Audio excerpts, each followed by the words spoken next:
Hello everyone, it's Yogi here. I hope you're well and happy Saturday. You might be wondering, um, what happened to Amy?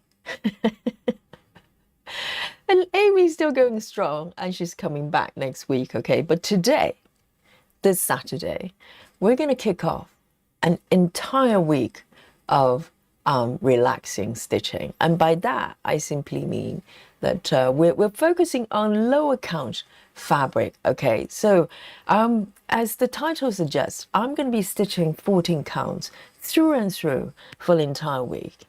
But it's up to you. You can go down. You can stitch 11 counts, 9 counts, or maybe up to 18, something like that.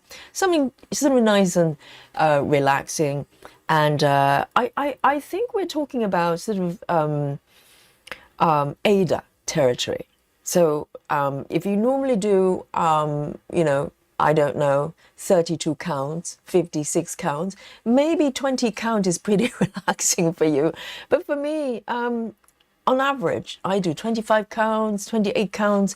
So 14 is like, putting my feet up, have some chocolate and just lie down and stitch kind of, stitching. So the goal is actually to relax, of course. And today, we're gonna just take it easy and just stitch what we like. No racing and no speed stitching. Okay, but also is to show a lot of maybe new stitchers, not just new to cross stitching, but new to full coverage.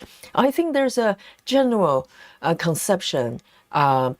Perception rather, that full coverage has to go up to 25 counts because if you buy patterns from Heaven and Earth, the default stitch count is 25. So it kind of gives an impression that if you want to enjoy this type of stitching, you have to go up and keep going up and until you can't see the stitches anymore. Okay, no names, Kristen and Brittany, but it's not true. I think ultimately, it's all about well-designed patterns, but also, every count of stitches have their own expression, and this is what we're here for.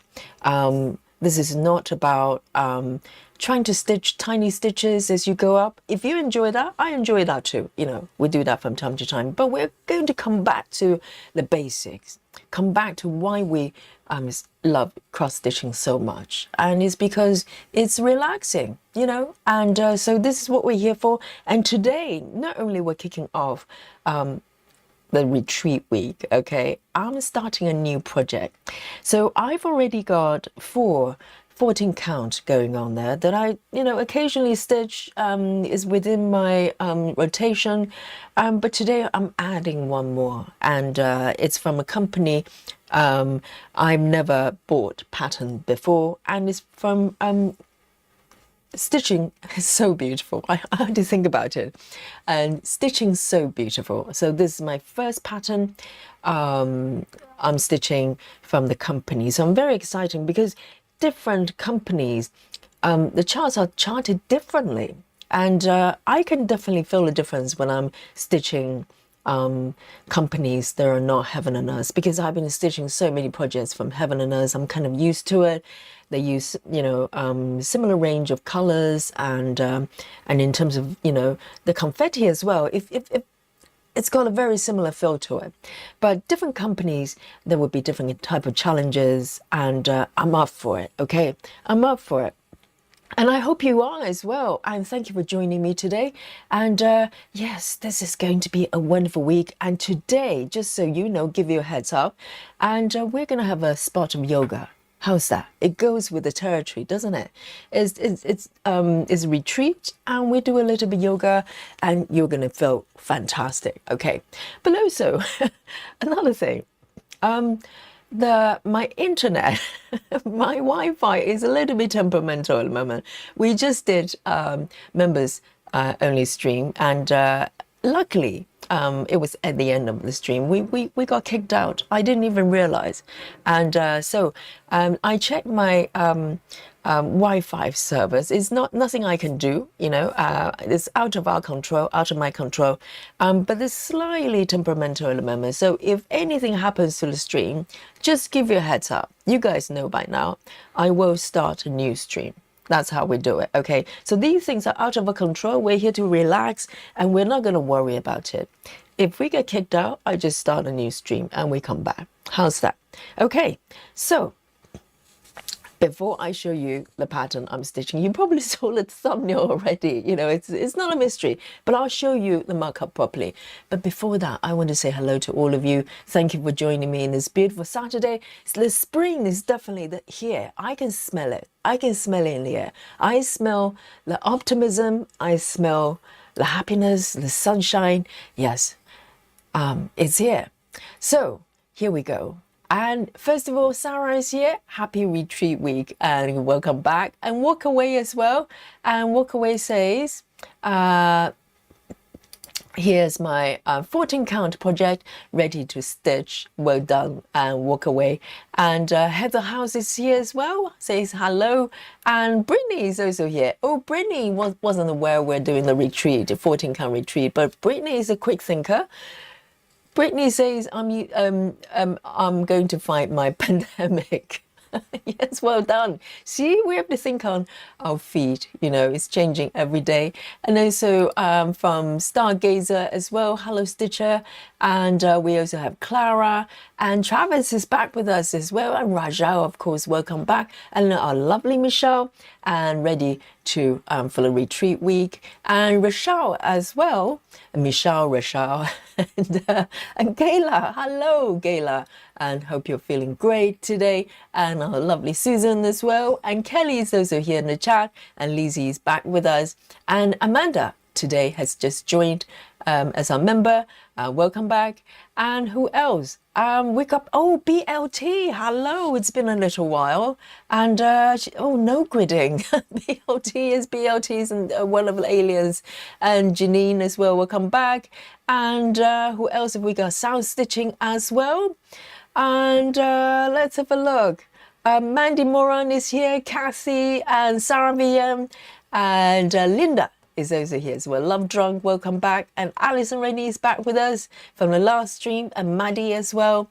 And Marsha, good morning. Nice and on time. Marsha is right here in the beginning of the stream. How wonderful. Marsha is from Australia, so it's morning already. It's Sunday morning. And who else have we got? And let's have a look. Laura is here, and Betty Hankins, and Heather as well, Turtle Stitcher. And let's see if Captain Squirrel is going to make appearance today. And Suzanne is here as well. Lovely Suzanne. Oh dear, yes. I'm going to show you the markup, okay? Let's start there. So here we go. This is what I'm stitching today, guys. And this is a pattern from Stitches So Beautiful. If you're not familiar with the company, go have a look. They have some very unique patterns there from different artists. And, Heaven and Earth, I'm a big fan. But, I'm really, looking forward to explore other companies as well. So Stitches So Beautiful. And they just like Hade, Heaven and Earth, they have different versions for each artwork. So this one is small, is equivalent of mini. I don't know size-wise is equivalent. It's the same size as Heaven and Earth, maybe slightly smaller. I'm not sure. So this one is about 250 by 200. Okay, so that's the size I'm going for. This is small, but by no means small in colors. I'll show you in a bit, but look at this. This is definitely worth the work and the different color changes, I bet. And I've been warned, the stitch is so beautiful. They're charted in the way that there's a little bit more confetti. I know we're used to confettis with Heaven and Earth, but this, Stitch is So Beautiful is pattern might hit differently. So I'm ready to embrace that, okay? But this is such a gorgeous pattern. I just had to stitch it. This pattern is called Festive Seascape. Okay. And for me, it looks more like a river than the sea. But hey, you know, whatever goes. And it's festive as well. I don't know which festival, but you know, I'm here for it. I'm here for it. So let me show you my iPad here, my app view. So of course, 0 stitches, okay, 0. And I'm going to just show you the spec. 0 progress, of course, and overall 50,000 stitches. It's quite modest comparing to Heaven and Earth, but you know, just because it's small doesn't mean it's easier to stitch necessarily. Who knows? I'll find out. And then color. Okay, this is higher than the regular Heaven and Earth. Regular Heaven and Earth is about 90, and this one is 110. So they have a slightly different way of sort of different ratio in terms of when you go from small to full size. They have a large version as well, and the color, the number of colors changes as well. Unlike Heaven and Earth, they're kind of fixed. So here we go. I am going to start a new sprint right here, brand new, for a new start, and this is going to capture a number of stitches I'm going to do today. And also, you know, every session I do is never about stitching more, it's about enjoying every stitch, and today there's no difference right here. So there you go. And you might be wondering, where am I going to start? I'm wondering that too. I was anyway. And so when you start a new project, you think about what fabric count. I already knew what I was going to do, 14 count. And but the question is, where do I start? Okay. So guys, do you want to have a guess? Where am I starting with this piece? And you see the little cross here? I don't know whether it's a hint or not, but have a little guess. And I'll continue to say hello, see if we've got new joiners here. RMA. ZSA. I did my best. Hi from Barcelona, Spain. Well done and finding us. Welcome. And I hope you're stitching as well. And we also have Daria. Daria says, good morning, my name is Daria and I am from Australia. Well, welcome. Our new friend here. Say hello to Daria. And how wonderful. And we have a new friend from Barcelona as well. And come join us. And Janine says, I do like this pattern a lot. Maybe landing my car at some point.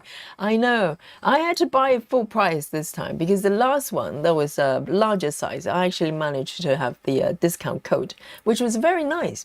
But this is worth it, okay? And Elsie is also here as well. Okay, there's some guesses coming through, okay? Sound Stitching says middle, and Turtle Stitcher Heather says top left, Sarah middle start, Susan middle start, Laura upper left start. Middle left. You can only pick one, Heather. Pick one. And Travis says middle start. And Jackie Turner. Oh, hi, Jackie. Good to see you. And Clara says upper left. Yogi. And let's have a look. I know, it's a tricky one. So let me show you the markup one more time, okay? So maybe you will understand my decision. So look at the pattern here. I would say pretty much all corners, all the middle will work. Because if you look at the middle, it's kind of the orange, green, and yellow bits, right? Which is kind of, you know, quite nice as well. But all the corners, maybe the bottom right corner, there's a lot of beige there. I don't know if I want to start with beige, right? So I had to think about it, and I decided to go for corners that's got strong colors. So I went for Drum rolls. Upper left, yay! Yes, I decided, like a good girl, I'm gonna start from upper left. So all of you that guessed upper left, well done. So there's a little cross here. This is actually where my stitches will start, and I'm using 14 count Ada, of course. And the color is interesting because I thought it's got deeper blue colors, and I gave it a wash because the fabric was quite starched. This is a piece of fabric that was left over from other projects, and it's quite large, so I cut the piece off and gave it a wash and realized it's actually quite pale, not quite white, but not blue either. It's got very light hint of blue, so I'm not sure it's going to help me with the air stitching, but hey, we're here for it. So hopefully 14 count air stitching is going to be a little bit more easygoing. Okay, so from upper left, Michelle, well done, exactly. And so the next task for you, well, actually, you don't have to guess this one. I am going to stitch this piece with CXC. What do you think, guys? I can still be swayed, but I think, you know, 2 strand, because 14 counts I'm going to be doing 2 strands, and I'm generally happier doing 2 strands with CXC. If there's anyone opposing, this is going to be like a wedding, okay? If you have something to say it now. If you think CXC is not a good idea, give me a little wave, tell me why. I want to know.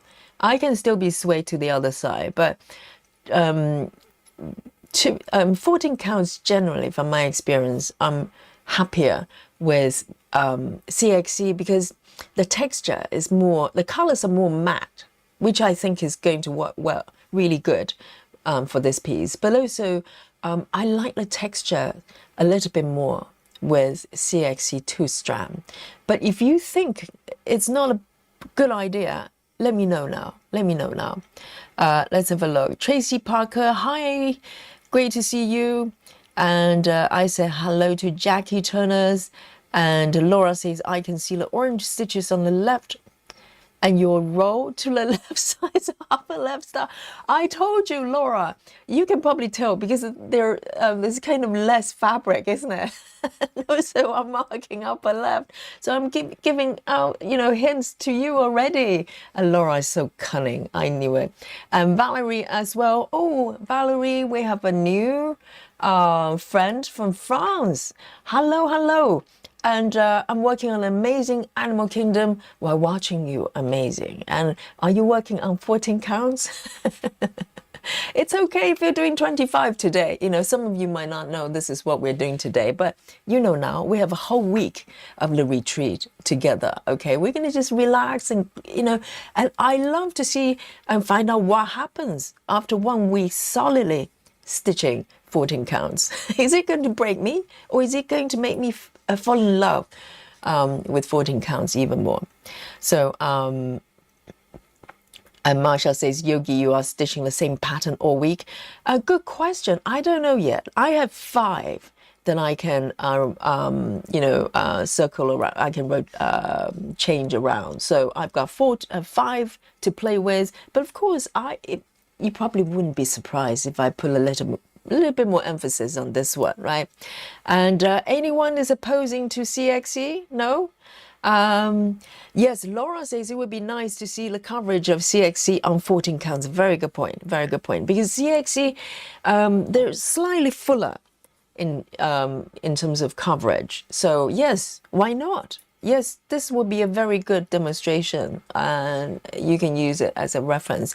And I just saw our lovely Joyce has joined us. Hey, Joyce, I hope the house situation is settling down and you can settle down for a spot of stitching, okay?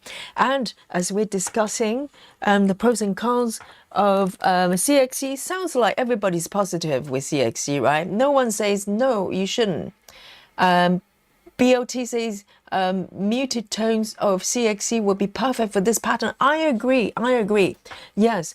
I think I can totally see that. I just wanted to see if anybody has something that I have not, kind of thought of. Yes, I agree. So let's go for CXC, okay?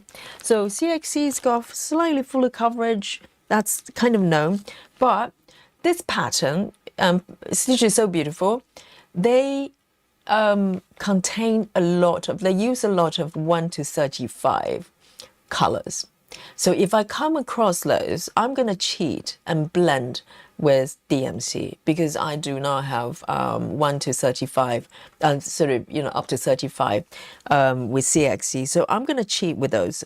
But other than that, it's going to be CXC through and through. So let me bring on my app here so you can see what I'm looking at as well. So immediately I can notice the symbols are slightly different. It's slightly more, it reminds me of Gecko Rouge. For some reason the chart just looks different. So I'm going to start, okay? There you go. We're starting with 310. With 310. So it's going to be nice and easy. I'm so happy. And let me adjust, change the border color there to the color I'm used to. Normally I have blue, a little bit thinner. So you can see there's tons of, not quite tons, but quite a few 310s to start. So it's going to be nice and easy for now, okay? But I can see some confetti happening there as well. And of course, the stitching method, okay? In my mind, I think I'm going to do a little bit of typewriting because typewriter method, because some stitchers have been asking what typewriting method is like. And I think for a new start, it's a very good method to start a piece with, because it helps you to establish the borders a lot better. So this is what I'm going to be doing, okay? I think I'm going to start with a bit of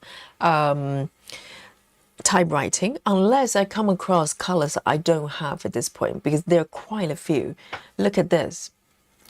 I picked out these ones. These are the ones that I know of.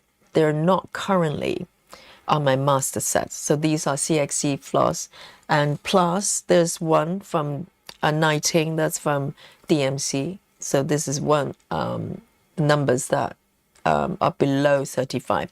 So I might need to top up from time to time, but I'll see how it goes. If it's too much hassle, I'll probably leave out those stitches, but otherwise I'm gonna do a little bit of typewriting. So for stitches that are not familiar with the method, you get to see how it's done as well. So typewriting method is pioneered by a stitching mummy who's got a YouTube channel as well. And she came up with the idea with a typewriter. Okay, so I'm going to start here. Yes, of course, I'm going to grid a little bit to start with. Okay, so a gridding demonstration as well. So today is going to be a tutorial for all things. And yes, Joyce, exactly. Joyce knows me. Joyce says, I think you wouldn't like a shinier DMC for this pattern. Exactly. This pattern's like painting. It's like tapestry. And I don't want shiny stitches at all. 1, 2, 3, 4, 5, 6, 7, 8, 9, 10. And, I can see some stitches we're talking about no gridding. Okay, none of such things happening on Yogi's stitching. We grid, okay? Not only we grid 10 by 10, I might even do 5 by 5 as well. 1, 2, 3, 4, 5, 6, 7, 8, 9, 10. Okay, no alien activities on this channel. So I'm going to just draw the line. I'm going to just grid as I go. I'm going to just do like a few, I'm going to just do a couple more. 1, 2, 3, 4, 5, 6, 7, 8, 9, 10. So gridding is very easy. You just count 10 by 10. And of course, follow your chart as well, because they have to match, okay? So it sounds quite, we kind of take for granted for stitchers that have been doing it for a while. But in fact, if you're new to cross stitching, it could be a very valid question. Let me take this one. It's got more ink. And I was so shocked to find out the other day that some stitchers said they were never taught gridding as they learned cross stitching, and it was considered cheating. Oh my goodness! For me, it's like oxygen. It's a must. 1, 2, 3, 4, 5, 6, 7, 8, 9, 10. Here we go. And I'm going to grid as I go, just in case I miscount anything. I'm going to just do one more on this side, okay? 1, 2, 3, 4, 5, 6, 7, 8, 9, 10. And the chat will let me know if I miscount. Because sometimes I do 9 or I do 11. It's hard to tell sometimes. Here we go. And then I'll grid as I go, because I'm going to be doing typewriter, so I need a top border to be gridded properly. So this is 310, the first color I'm going to be stitching, and typewriter is basically a color selection system or method. It's not a stitching method, because with stitching you can blend it with any methods. Most people blend it with cross country, but ultimately it's a way for you to determine what color to stitch next. So following a straight line, that's what Stitching Mummy does. Just follow the symbols on your chart and use that as a guide to select the next color, okay? And once you pick one, so my first color is 310. From this point on, it's up to you. You can do mini cross country. You can do you can stitch a little bit, move a little bit further. And I think you can incorporate parking as well. Why not? Or color completion, any kind of combination. Ultimately, what it is a color selection method. So let me just pull this one up. So I'm going to go sideways first. So there's an entire patch of 310 going on there. And let me know what you're working on. I'd love to see your project. Walk away, says Yogi. Trust your heart. CXC is fine. DMC is fine. I have no opinion. Yes. Yes. And bring on the dolly. Yes. That's what Dolly would say. And Karen Sutherland, hello. It's been a little while. Great to see you. And Elsie says, I'm stitching my stitching shelf on 18 counts. Will have been massive on 14. Yes, 18 count is way within the retreat level, because in my mind, anything below 18, we're in the ADA, firmly in the ADA zone, right? But when you go up, technically ADA can go up to 20. But for me, 20 is actually not that different to 22, and 22 is not that different to 25. So we're going up, more of an even weave kind of territory. So I think 18 is probably a very good, good way to gauge whether you're on a retreat stitching level.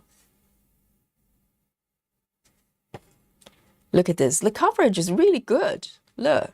14 counts, 2 strands.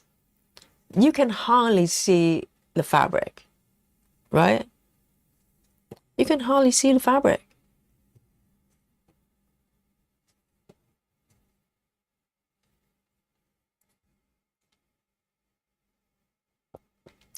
Jeanine says, were you able to get this into Saga, even with 1 to 30 number floss?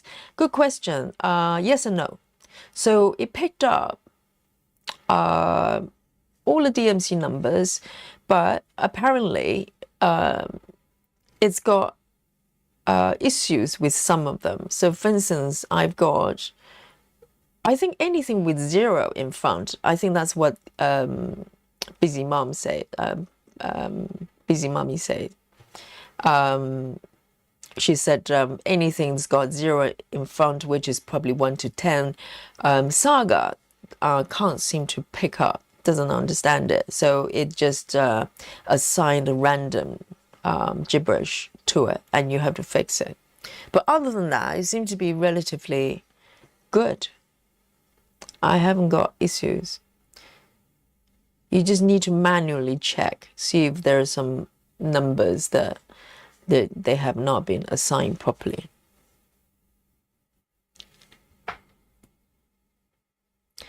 Elsie says this pattern will make a lovely hooked rug. I know it's got that type of feel, you know, is a rug or tapestry on a wall, something like that.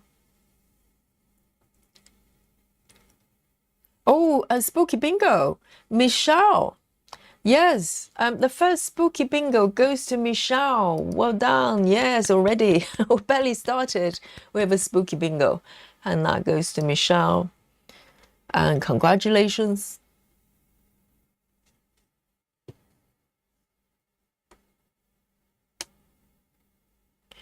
And Travis says, did you see the picture I posted today, Yogi? I think I'm around 20% completed on my Pokemon piece. No, I have not seen yours. 20%. That is so much.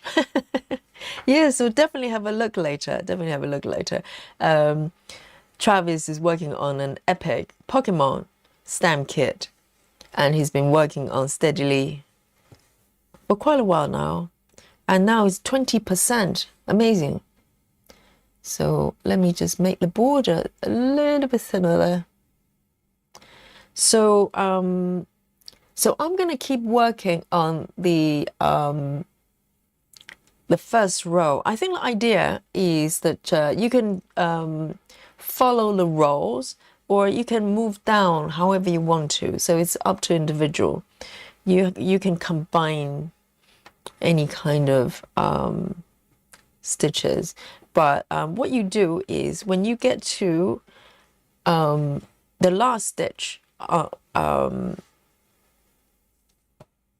this color, if you know, let's say, so if you look at my chart, my next stitch is going to be a different color. You stop here.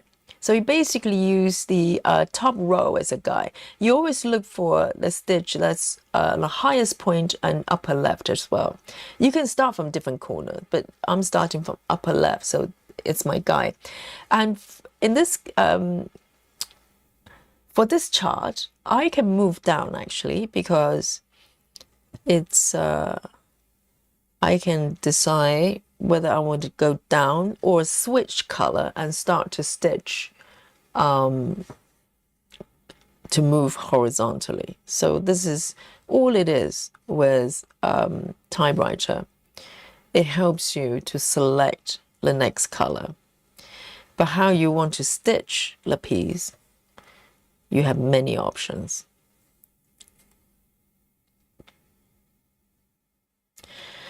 Dragon Lady, hello.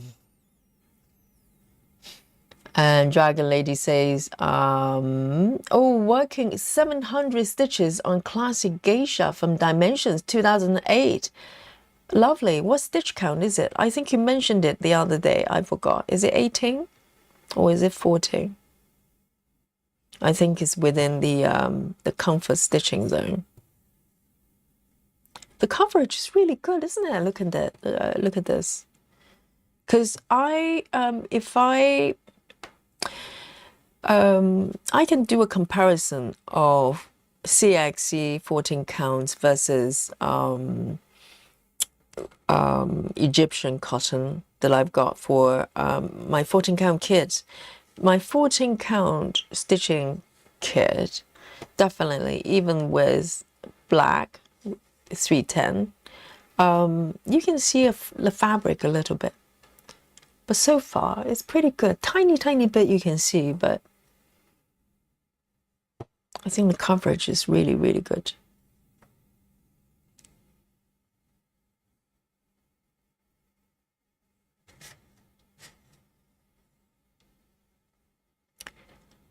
And Catherine says, working on blue geisha. Well, geisha is kind of quite popular right now. Dragon Lady is working on something like geisha as well. Is that the current trend? Let me finish this one here. And the great thing about folding a piece of thread in half is that I can do loop start, which I love. So what I can do is, it's a little bit unconventional because I decided to come back to the second row, but I've got a few more 310 here, so it's up to me. The idea is to keep moving to the next symbol until you can decide how far you want to go, maybe a page width or the full width. It's up to you. But the idea is almost like typewriting. You go one row at a time and then pick the next one that's on the upper left, highest point, and then keep going, something like that. So it creates a very interesting formation of stitches. Depends on how you do it. So I'm going to just, I run out of thread.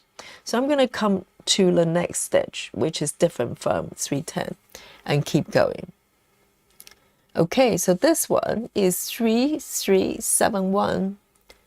3371. I think it's a brown, isn't it? 3371. Yes, it's a dark brown.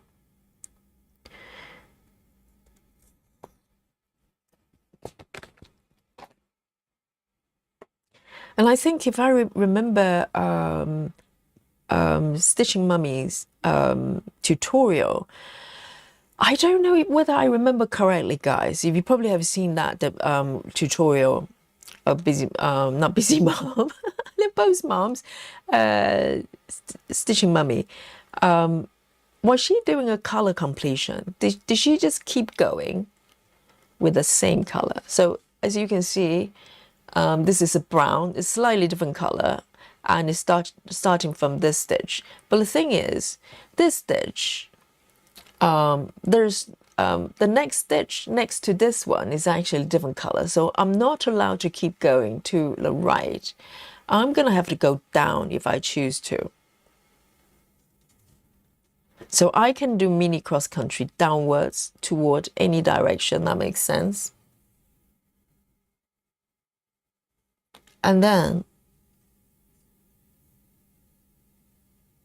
let me see, 1, 2, 3. Or I might do a 5 by 5 actually.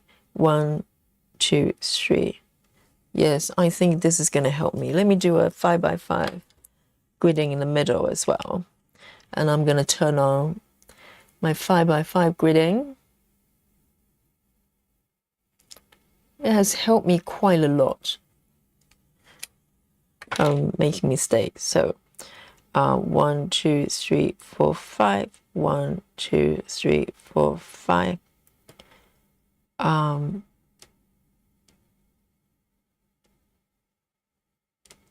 it's worth doing. Okay, if you're a non-gridder, you're probably going, what are you doing? Yes, this is what I'm doing. 2, 3, 4, 5. I know, I cheat, okay? No chance that I'm not gridding. Even with 10 by 10 regular gridding, I still make mistakes. So, 1, 2, 3, 4, 5.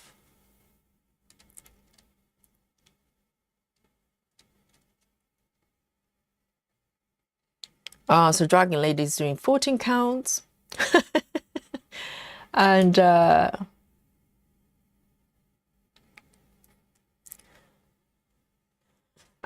Amanda says, I'm allergic to polyester, so I can't stitch CXC, but I love the coverage and it gets in black. Someone mentioned Madeira, but I can't get that in the States. Oh, Madeira, is that the brand? So you're allergic, you're actually allergic to the material, then that's unfortunate. Then, you know, it's not a good idea to stitch it. 1, 2, 3, 4, 5. It's a godsend for someone like me in the UK and maybe Europe in general, because TXC, I don't know whether you're aware of it, Amanda, is extremely expensive. we're paying a lot of taxes for it. So in America, it's like, you know, as cheap as, you know, chips. But over here, oh, gold dust. We literally have to smuggle it. Go to, you know, black market and shake hands with people. Oh, what happened? Why do I have funny faces? What is going on? What have I done? What? Have you marked too many black stitches on your app? Oh, have I? Oh, indeed, yes. You're quite right. Now I have 5 by 5 gridding. No, I do not cheat, okay? I do not cheat. Yes, indeed, I have marked two more than I should have, right?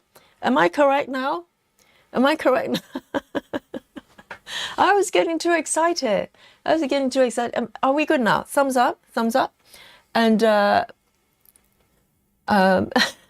nothing escapes the chat. I was thinking maybe I'm doing something weird with the gridding. And this one goes a little bit sideways. Let me just erase that. So yes, see, DMC is quite expensive here. So CXC is godsend. 1, 2, 3, 4, 5. And I actually, many occasions, like the texture, particularly since, you know, there are a lot of projects I stitch with double strand, single strand. That's correct, right? Are we good now? Are we good now? I cheated. And Lita, hello. And Mandy says, Spooky Bingo, which color? This one? Not this one. Which one am I stitching? Is it not 310? Where am I exactly? Oh, this one. 3371. Spooky Bingo, 3371. We're good. Joy says, I'm working on Riverwalk Charm. It's on 25 counts. Monogamous until we move house. When? Tomorrow? Switching webs takes up too much time and headspace. That is true. If you have everything packed up, organized, you don't want to move things in and out. Totally understand. But when are you moving then? It's a long time to be monogamous if we're talking about weeks. But it's Joyce we're talking about. 1, 2, 3, 4, 5. 1, 2, 3, 4, 5. Might as well just do one extra here.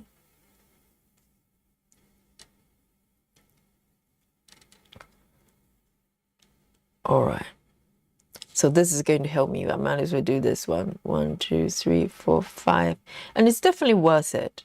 Definitely worth it. I find the reference from the center here helps me to not have to count. Because sometimes you have to count from the right, count from the left.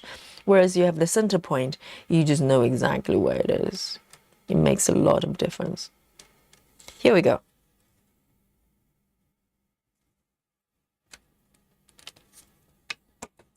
Right, this will help me a lot because I am going to stitch away from the area. So as you can see, the only part that is typewriting-ish is the top row, literally. It's just a color selection method.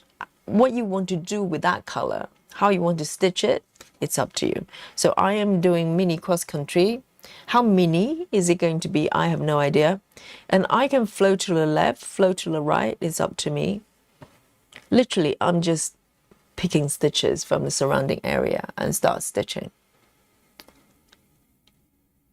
As long as I, you know, leave the top row alone and just use that as a color selection guide. And the advantage of this method is eventually you're going to end up with a very neat top border, because a lot of times when we start a new piece, you still have like stitches, you know, not filled in later on after weeks of stitching, and you have to go back and try to find them. Whereas this method, it takes care of it.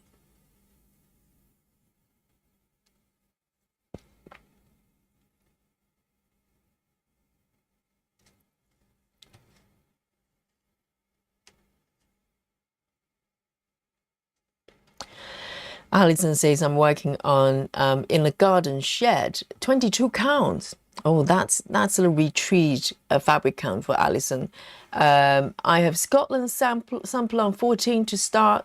My brother and sister-in-law, but it's a bossy thread, so I need to either work from paper or import to mark up. Oh, it's a paper chart, is it? Yes, just work on what you know, is relaxing for you. That's the whole goal of it.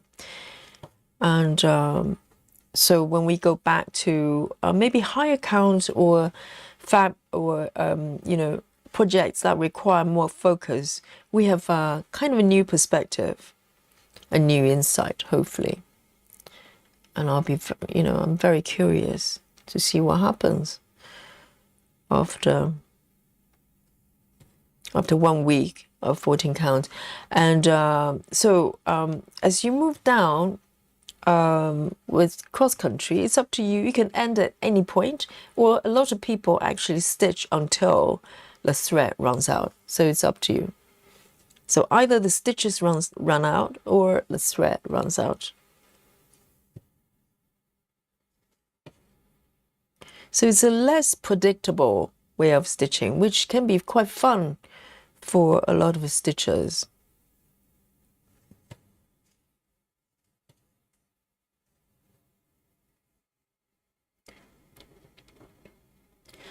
Angie, hello. Angie says, just got a gridding pen. I've never used one before, although I felt it would be life-changing. I've been stitching for years and never knew they existed. Really? Angie, does that mean you never grid it, or you just never use a pen to grid it? Because some people grid with stitching, with just threading through the board, to create borders. Like, who is that? One of my favorite floss tubers, Gemma stitches. She doesn't use a pen, she uses thread. She literally just stitch the borders, which is quite hardcore.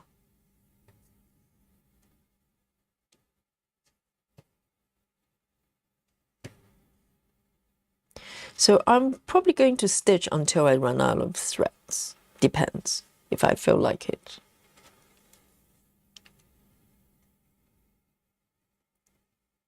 Oh, Mandy, spooky bingo, well done.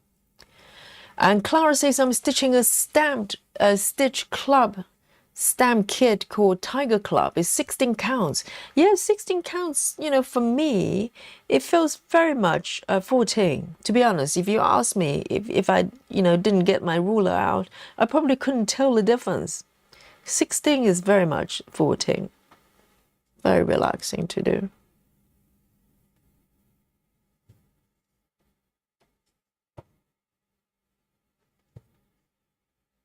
And I like the slightly randomness in terms of the direction I can go. It's quite fun to do. And I really enjoy two strand with CXE. It's not just the colors, they're more matte. Even the way the stitching experience, it feels kind of, it's got more feedback with the thread. It's really hard to describe, but I really like it. Okay, maybe 3 more stitches. No, in fact, I'm going to end it. I'm going to end it here. It's too short. It's too early to play thread chicken or thread beans. The other day, they go, well, Yogi, you're vegan. You're not supposed to be playing thread chicken. So someone came up with thread beans, thread tofu.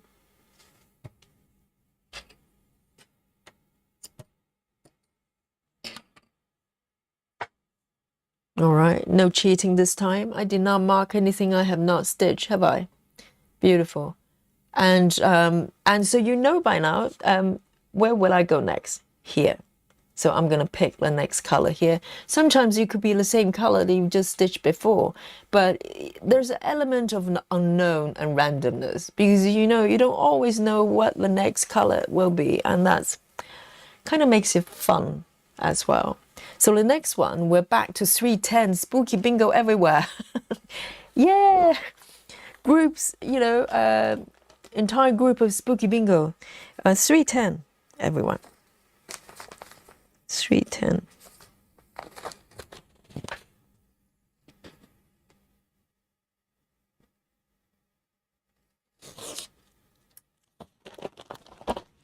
And how far you can go is also depending on how long your threads are, right? So how long you cut it. So there are elements of different variations and factors. They can dictate what you do on your fabric.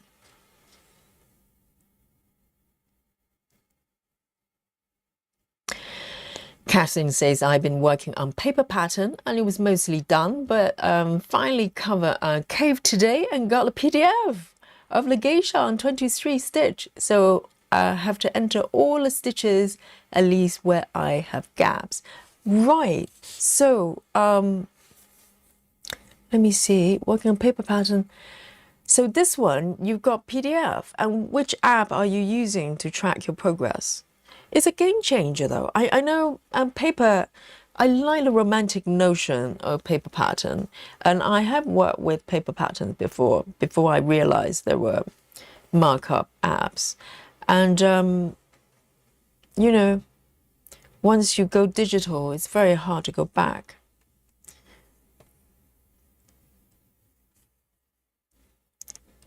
So there are two stitches connected together. Can you see that? The next two, but the third one is a different color. So I have to stop here, but I'm allowed to go down. So you probably get an idea.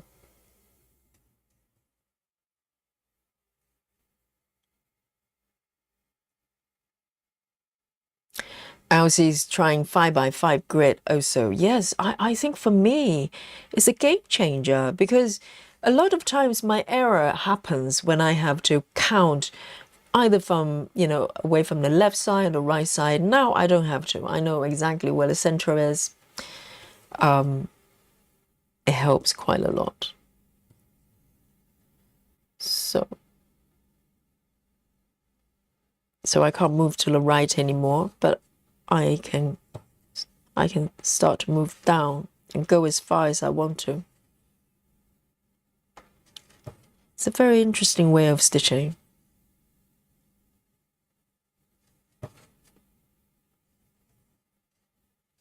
And I'm sure if you want to park as well, it's doable. Whoops.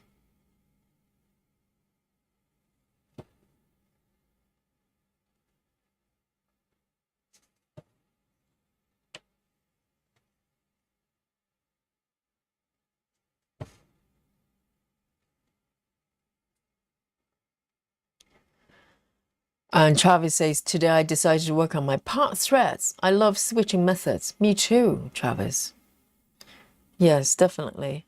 When I switch method, it feels like a new project. Because you have to approach it a different way.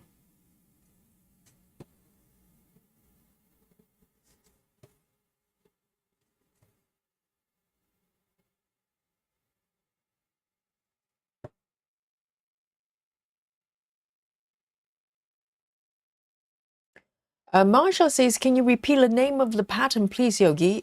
It's called Festive Seascape. And it's also in the description of the video as well. So if you want to know exactly, and the artist is called, I should know, let me have a look, Karla Gerard. So she's got a very distinctive style of illustration. I don't know if it's illustrations or paintings. And you can look up her work on Stitch is So Beautiful. She's got a few other pieces as well. They're quite beautiful.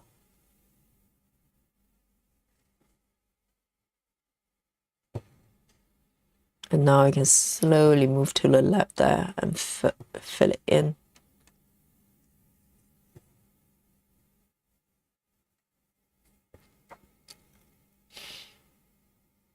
So Catherine's using markup RXP. Lynn says, hi Yogi and fellow stitchers, hope you're well. Yogi, where did you start your work? Missing the beginning? Yes. Oh, you've been watching Komari. Oh, Lynn, you're cheating on Yogi watching Komari. Why Yogi's live, guys? Did you hear that? Lynn has confessed. Yogi's live streaming and Lynn was watching Komari and cannot be here on time. I'm kidding. Yes, I'm starting from upper left. So if you look at my markup there, Lynn, I'm starting from upper left there. So a lot of sort of darker colors there. And I think it's a good place to start because dark colors just easier to stitch in my mind. So it's a very kind of safe start, really.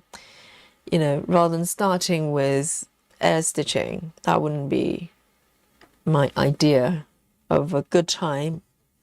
I mean, air stitching has its place, you know, but not from the beginning.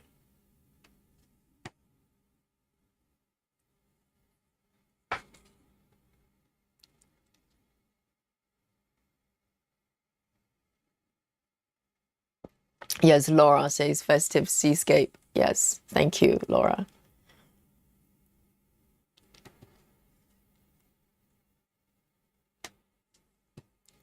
So I'm gonna just stitch until I run out of the thread. I'm gonna keep moving to the right and see how far I can go. I wouldn't say I'm gonna go all the way. Who knows? So sometimes I turn it into a deranged typewriting. So in theory, typewriter, you give it a kind of a width that you want to stick with. Some people stitch page by page. Some people go all the way the full width, and or whatever blocks they decided, you know, to go typewriting and complete the area as they move down. But occasionally I do what I called a deranged typewriter, is that you know, I would stop typewriting at some point and start to move down and start filling in, but not all the way down, no particular completion area. At some point I might start typewriting from the top again. So it's slightly deranged. It's like a broken typewriter, you know. So that's one option as well. Is that an option? I don't know. I do it anyway. I should be able to do 2 more.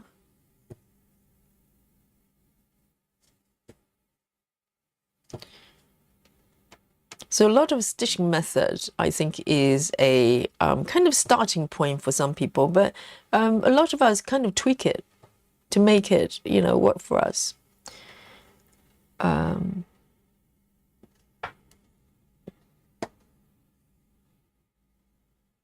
Very nice. The coverage is super.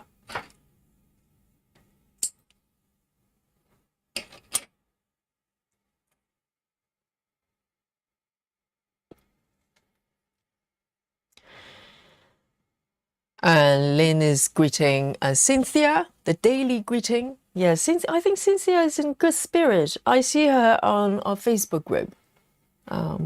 So I'm really happy. So now I run out of the 310, and guess what?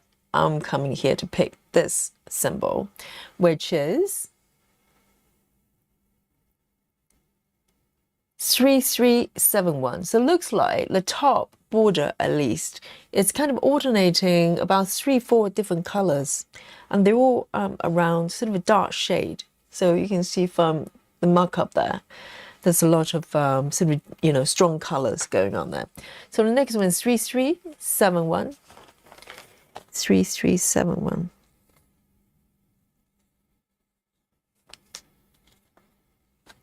Another spooky bingo.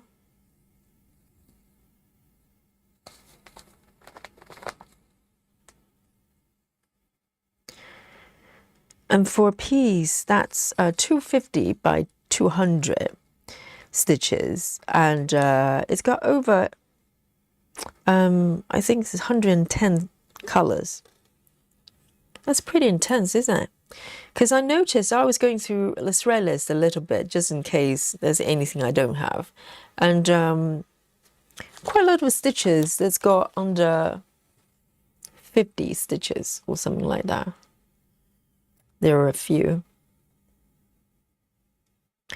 So I'm stitching 3371.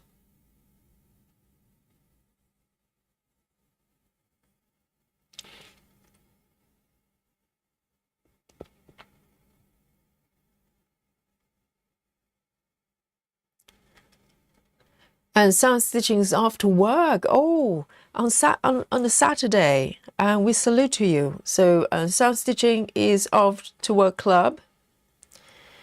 And enjoy your day. And we'll see you when you're back. Sarah says, will it be crazy to do my restart of Candylicious on 14 counts? No, not at all. And provided you can find a fabric that's big enough, right? Is it full size, I wonder, or is it mini? If it's a mini, it should be doable. Can you do a full size Heaven and Earth on Ada on 14 count? I wonder. Because it's more of just technically, can you find a fabric of that fabric count that's big enough? So this one, for instance, only one stitch here, and it's very tempting to skip the next 2 stitches and, you know, start to move. Can you see that? To the next 5 or 6 or 3 stitches. But you're not supposed to do that, okay? Typewriter is one color at a time. You have to do it in order. That's the challenge. So now I'm going to move downwards. And that's what makes it interesting, because it's, you know, you can't always predict what you're going to do. So I am going to come down here and do a few stitches here.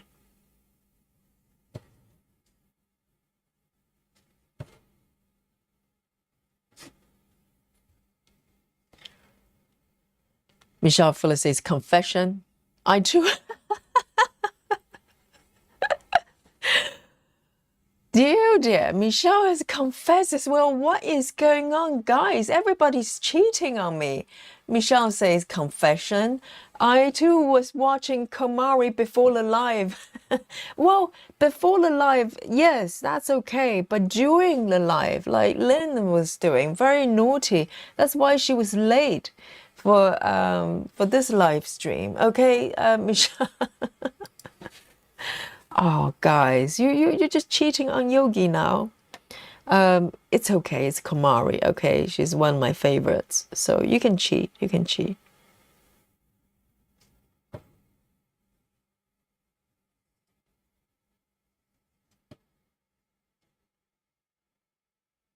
So I'm going to move down here and continue with this cluster of 3371.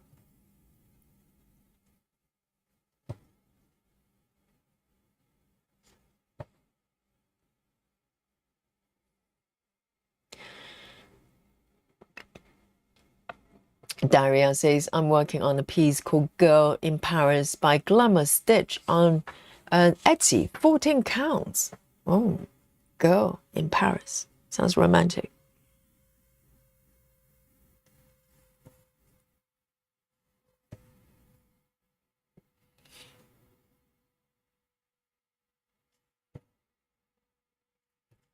And CXC is so soft to stitch.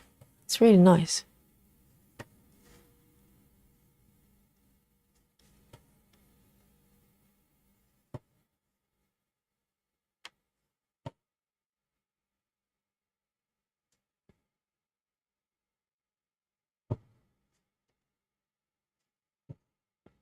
Samantha's off to work club as well. Yes, have a great day, Samantha. And you can catch up on replay. Enjoy your day.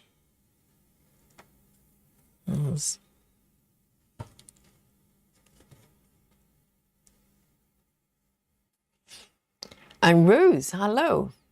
Welcome. Rose says, I think Komari has changed her channel name again. What? Again? To what? Hito? Hari? What does that even mean?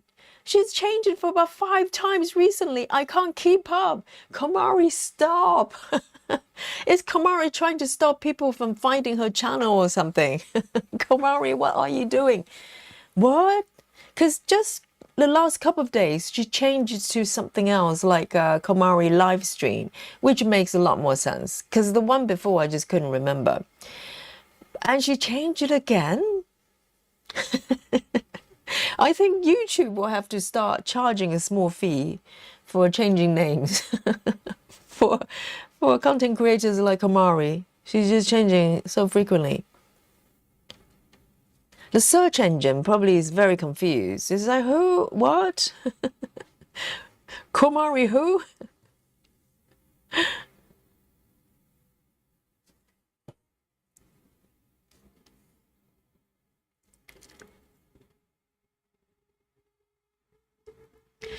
And Travis says, enjoy the rest of your stream, Tia. And Kaiden, want to see me suffer at playing Super Mario Galaxy 2. Is that car racing game? Oh, well, yeah. Well, whatever, doesn't matter what you do, pretend to lose, okay? Particularly to Tia. And just lose. Yes, do not compete with family members. And enjoy the gameplay. Family time, family time. Oh, sound stitching is not going to work. Oh, I was under the impression you're going to work. Sarah is doing Candylicious in regular size max color. Yes, I suppose you can do it 14 count if you can find the fabric. Because who's that? Susan is doing traveling library, but it's 16 counts though. And but I was very impressed that she was able to find the fabric as big enough. But then again, traveling library is portrait. Maybe that has something to do with it. Maybe it's easier when it's portrait. But Candylicious, I don't know. Depends.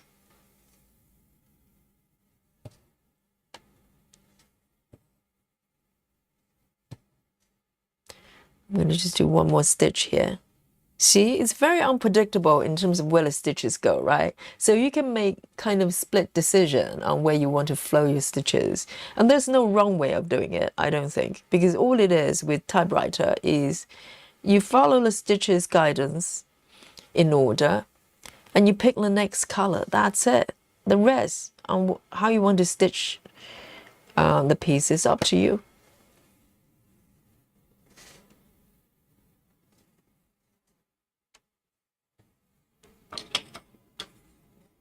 You can do color completion if you're brave.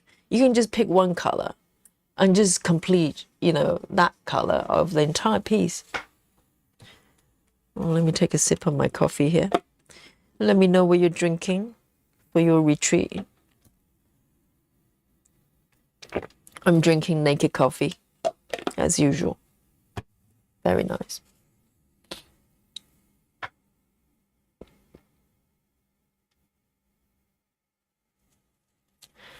Yes, Gemma does regular. Oh, that's true. That's absolutely true, Sarah. You're absolutely right. Gemma does 14 counts primarily for all her major pieces, and she has no problem finding fabric. You're right. Yes. So you can definitely do it, Sarah. Go for it. And I think that color, you know, that piece has got so many color changes. On 14 counts, it might, you know, be a little bit more relaxing to do.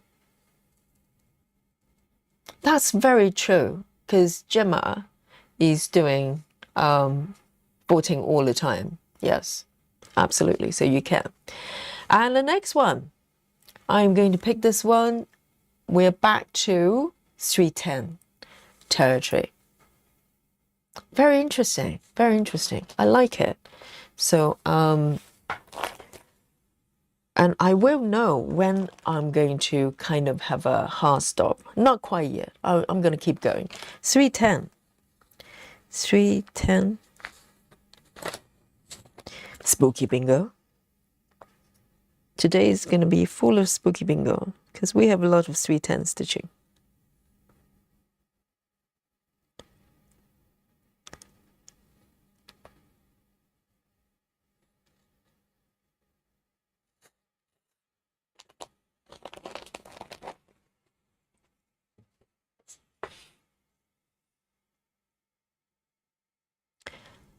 And Samantha says, I'm doing love letters on 16 counts. Indeed, yes. So it's not a problem then. So Heaven and Earth full size, you can easily do 14 counts. It's so much fun. Maybe I should try that as well. I should try a full size on 14 counts. Great idea.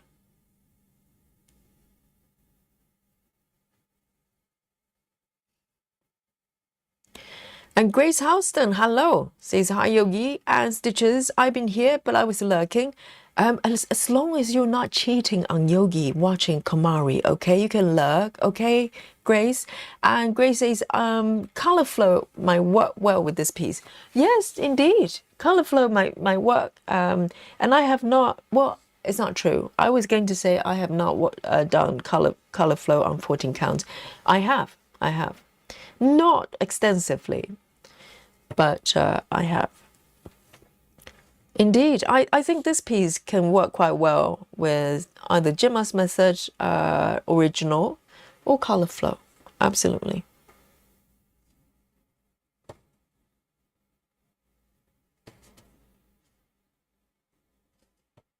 Whoops.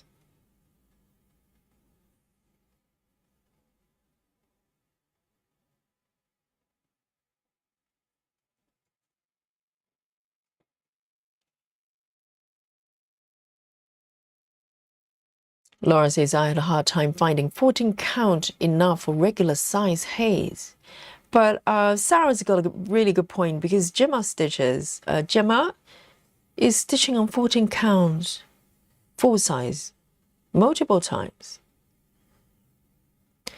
So maybe it's to do with the piece, of the patterns ratio in terms of, dimensions. Because some are longer. I think it probably doesn't matter. Some are more square. The square ones might be harder. I don't know.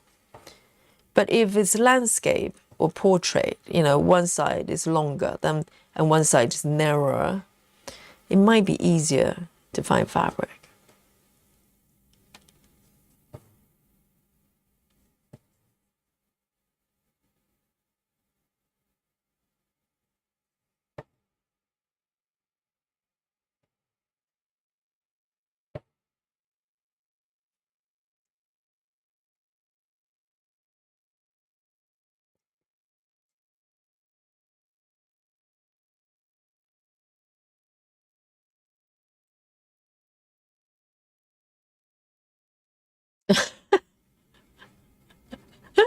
Lynn is being very cheeky today, other than the fact that Lynn has been cheating on Yogi watching Komari while Yogi's live streaming. Lynn says, Yogi, I heard you were changing your name. Where am I? 1, 2, 3 stitches.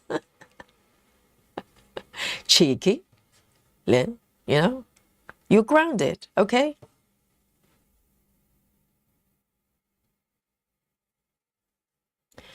And Sarah's drinking cold coffee. Oh, that's such a good point. Because last summer when I started streaming, I was drinking cold coffee every day. Not iced coffee, cold coffee, like hot coffee, and gradually just become cold.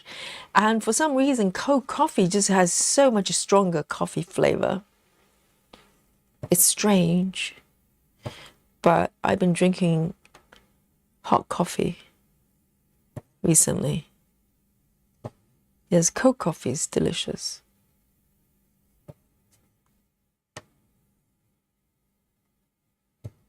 And also, stitching with CXC, you also get to see how the colors fare, for the entire piece. Because people tend to think DMC's got the best colors for the threads, which may be true, but I think, from my experience, side-by-side comparison with CXC is color-wise is doing really well.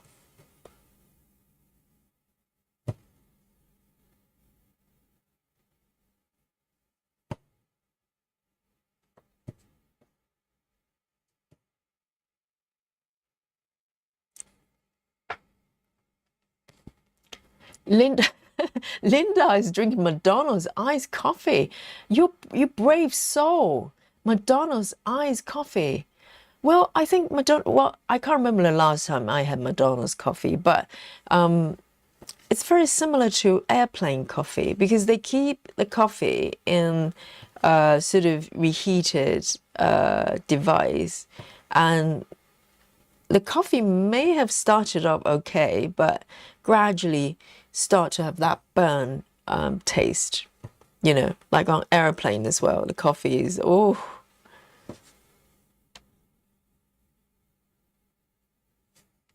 I'm going to start to fill in these stitches as well. All starting to make sense.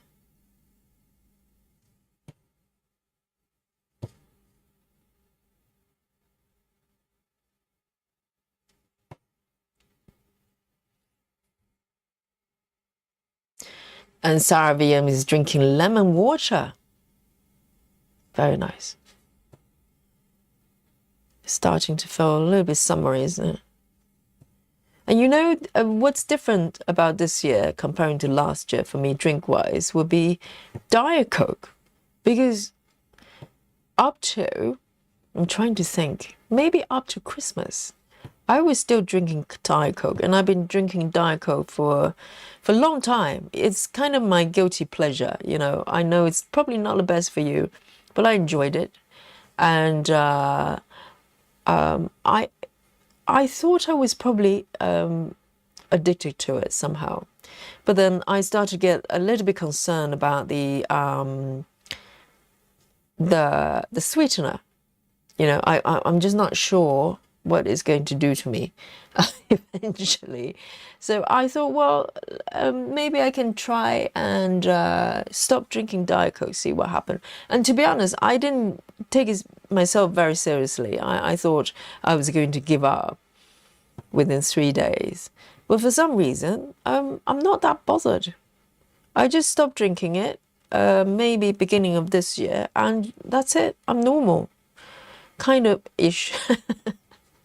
Up for debate, but I have not craved for it, strangely, because it's got a lot of things that can be addictive, isn't it?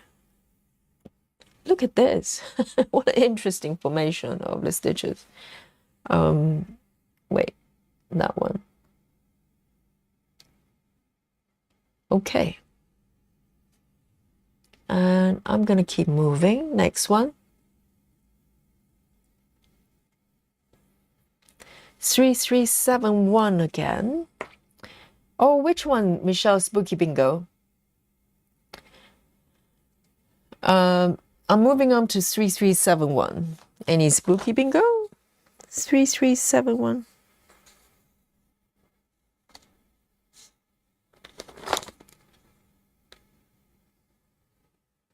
Another one.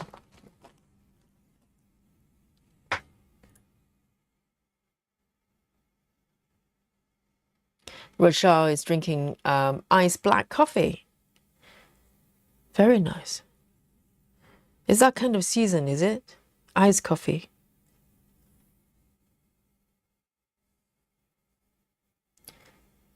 Oh, Michelle was having 310. Okay. Well done. And now I'm stitching 3371.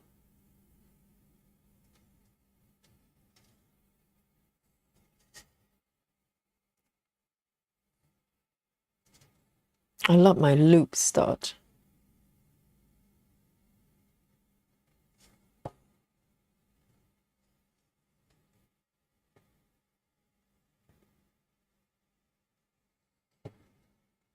Laura is drinking apple juice. That's a new one.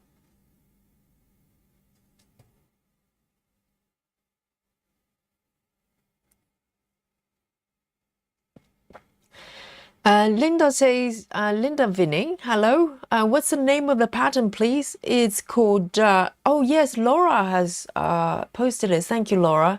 Let me just highlight this. It's Festive Seascape by Karla, Gerard. is charted by Stitches So Beautiful. Thank you, Laura. Yes, it's my first Stitches So Beautiful pattern.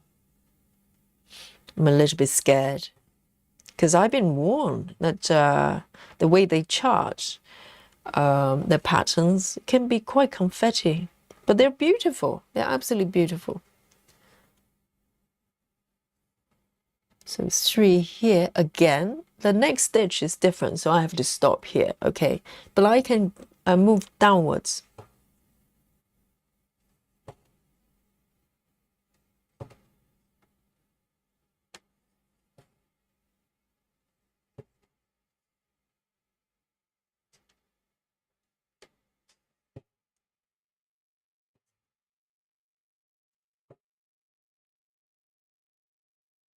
Oh, Heather.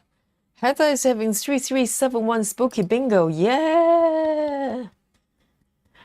I'm looking forward to when I move to colors like 1 to 35, you know, like color 19. Spooky bingo, anyone? Nobody. Because I, you know, I was looking at the thread list and it says 02. 02, I'm not sure I've stitched before, but 19 never crossed my mind. So it's a brand new experience. And I think that that's the great thing about stitching patterns from different companies, because they use different type of colors. Heaven and Earth, I think they have a very fixed set of colors they use. I don't know, that's by choice. They rarely use the first 35 colors. But for other companies, might be totally different. So you get to stitch colors you never stitched before, which is great fun. With this one, I've got quite a few that I have not got on my master set. So it's a new experience.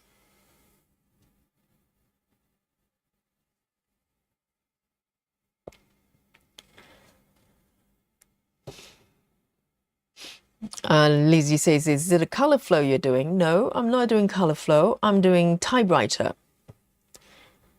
Typewriter method combined with a mini cross country.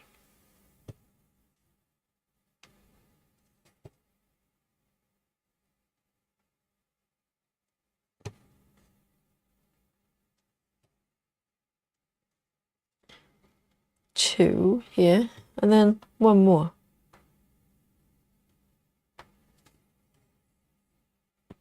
And technically, I could stitch anything, any spot of this color other than the top row. So because the top row is going to be my guide in terms of where I go next, color-wise. So I'm not touching the top row.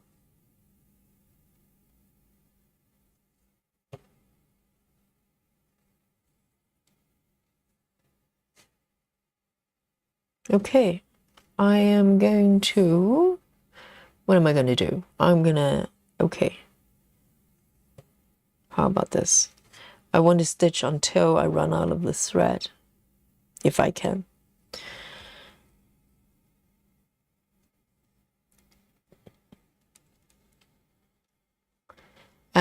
Making things with string. Hello, welcome. I think it's a she. I just assume everybody's she. Okay, if it's a he, let me know.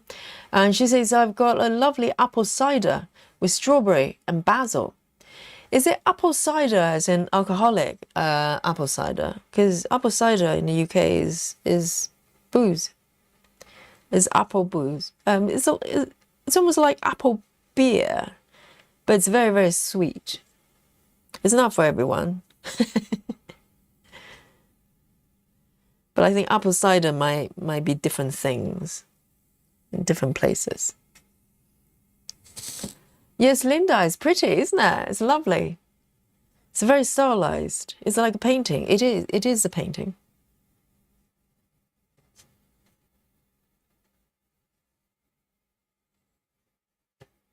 Just 2 more stitches here.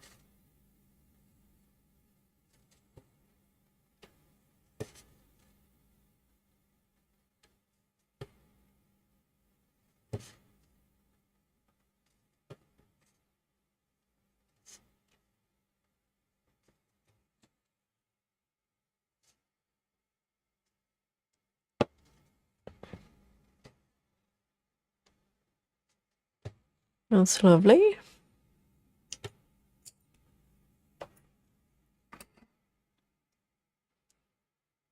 Okay. And now I'm moving on to this stitch. Let's see what it is. This is a new one. 934. 934, guys. 934.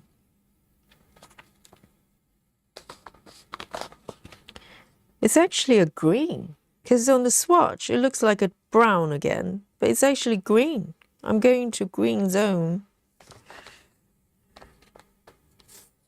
Here we go. That's a green.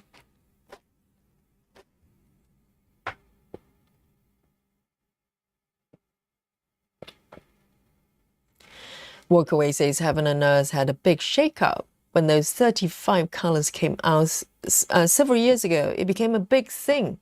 Perhaps they stay away from those colors now. Right. Yes, they 35. The first 35 is supposed to be quote unquote new, but new in the stitching world, we're talking quite a few years ago, isn't it? I wonder why. It's a big thing because does that mean they try to create charts, incorporate those colors? And why is that a problem?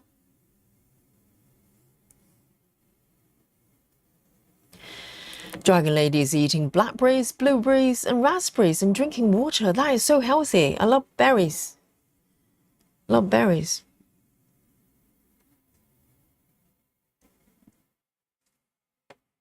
I love raspberries. I can just eat them like this, like fresh. Blueberries as well. I can eat them as they are. Blackberries harder. Blackberries are more tart a lot of times. So let me see how I deal with this one. So I can move down. This is an interesting one. I can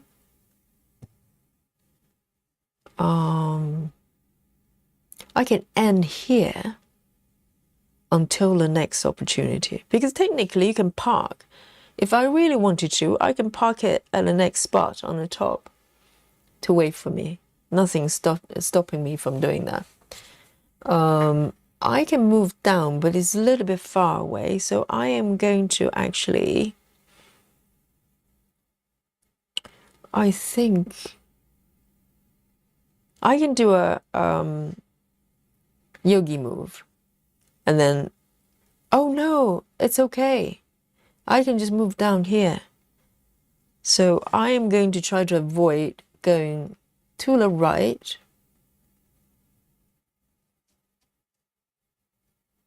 You kind of have to think about it. I don't think there's a right way or wrong way of doing it. It's just depending on how you want to do it. So I can come down here, 2 stitches.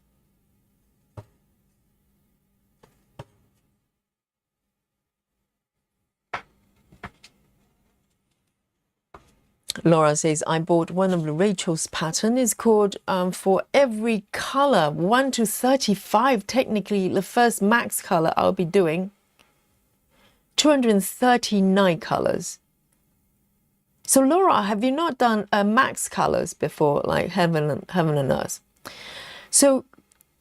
So Rachel's pattern, so Rachel Morton, I think, from our group, she's a new kind of pattern design. She's going into a pattern design venture. So Laura's got a pattern. So Laura, are you saying that the pattern actually calling for 1 to 75, all of them?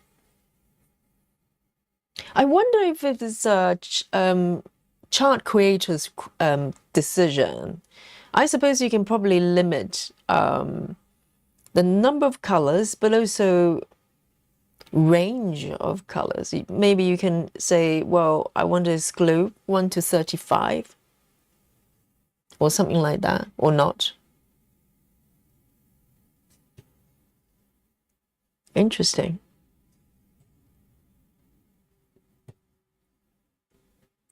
I mean, if you have a full set of DMC, it's probably not a problem. But if you're stitching like me with CXC, majority of us probably do not have the first 35 colors for CXC.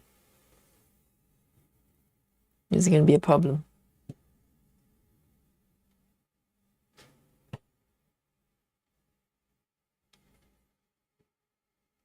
Okay, making things with string is a lady. Okay, wonderful, and it's alcoholic, so it is apple cider that you're drinking. Okay, because sometimes the same terminology can mean different things for different countries.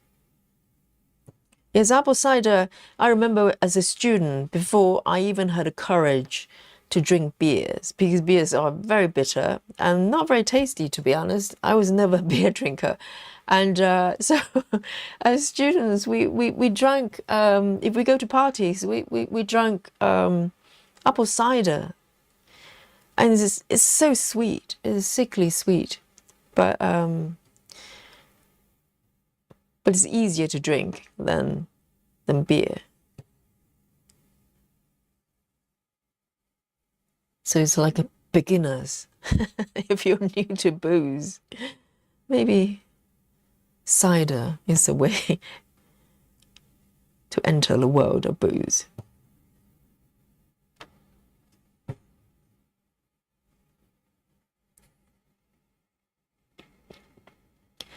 Betty Hankins says they don't stay away, as far as I can tell. I'm referring to Heaven and Earth, I think. And it was just a few that was mistakenly out, like 8 and 9.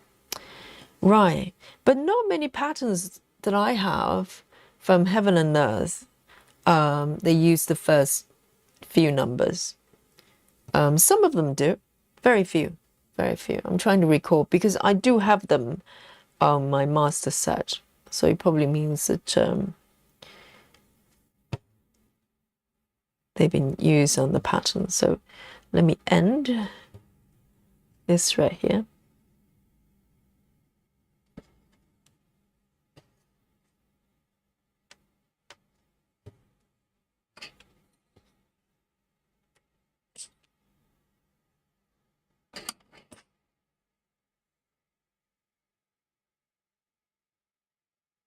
Okay, next one. 3371. 3371.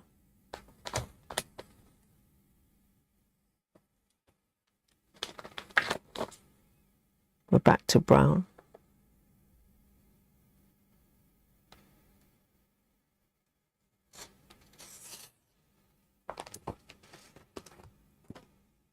Susan says you can get dry cider, which is less sweet. I suppose, yes.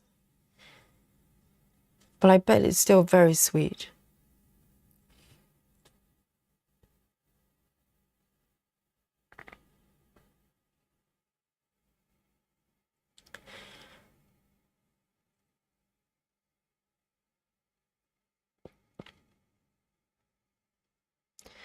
Betty says the bad thing about these colors are she was warned, but didn't take heed. So why would the first 35 be problematic, I wonder? And Janine is asking as well. I have no idea.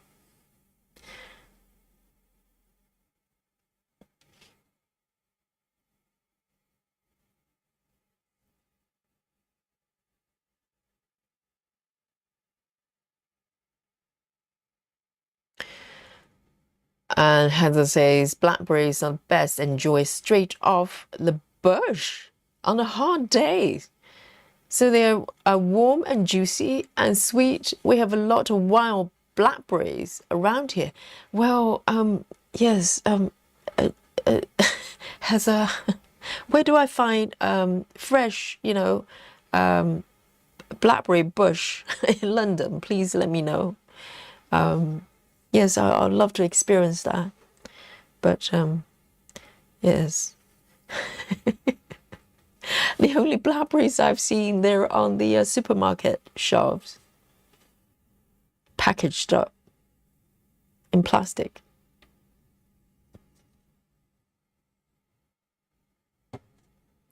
Walkaway says the big thing, referring to the 35 colors, I presume, was all the drama created by things we all see happen in groups online, but I hope they worked it out. Oh, I miss all that. I have no idea. All the drama that's happening in the stitching world, guys. And why would that be why would there be any drama with colors, I wonder?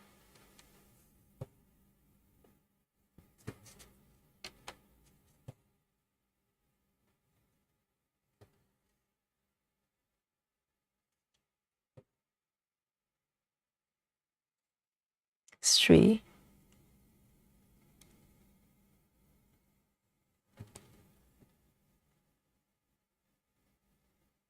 And then I can come down here.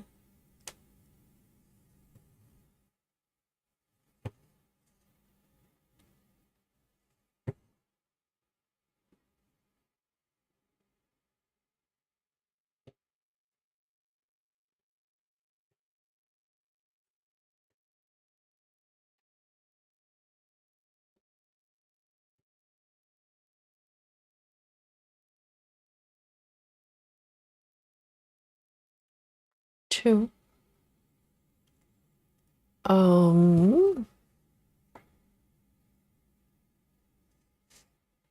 I can technically just come down here, can't I? Yes. I can just do this stitch.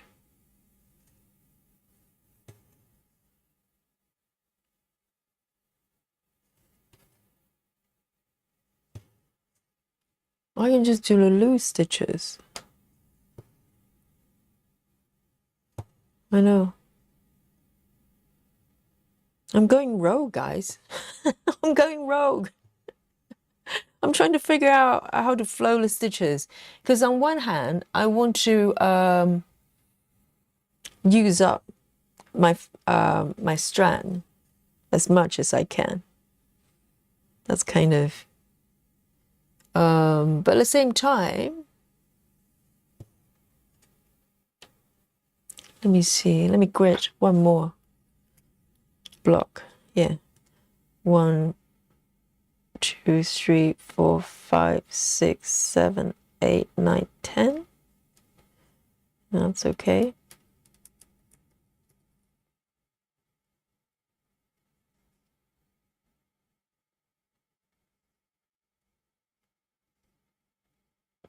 Okay. And I'm going to do the 5 by 5 as well.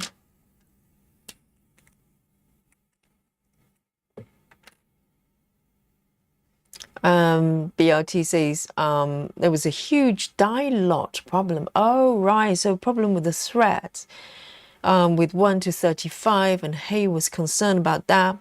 May change from 80809. Okay, so DMC came up with the first 35 colors. They incorporated those colors, and turned out those colors were... they had issues, so they tried to change back. Is that what it is? In a nutshell. 1, 2, 3, 4, 5. It's okay, just fudge it, you know? I bet the color is probably not that different. 1, 2, 3, 4, 5. Here we go. Let's see how it goes.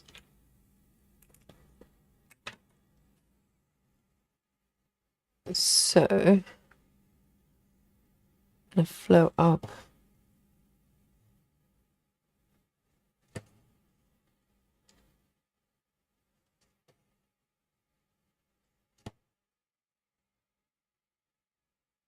I'm trying to think about what I'm trying to achieve here. That's a very good question. So I want to come up with a convention, so it's not totally random. 1, 2.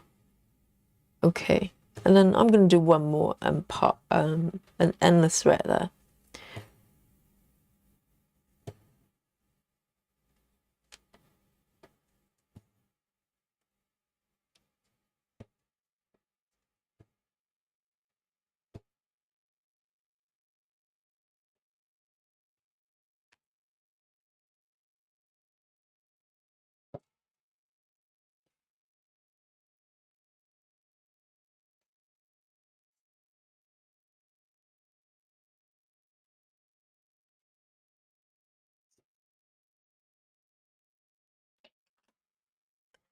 Hi, Robert. Welcome. Robert says, I like gluten-free wine. It's better for me without the wheat. Do they put wheat in wine? I thought it was just grapes. Where does the wheat come from? In wines, Robert.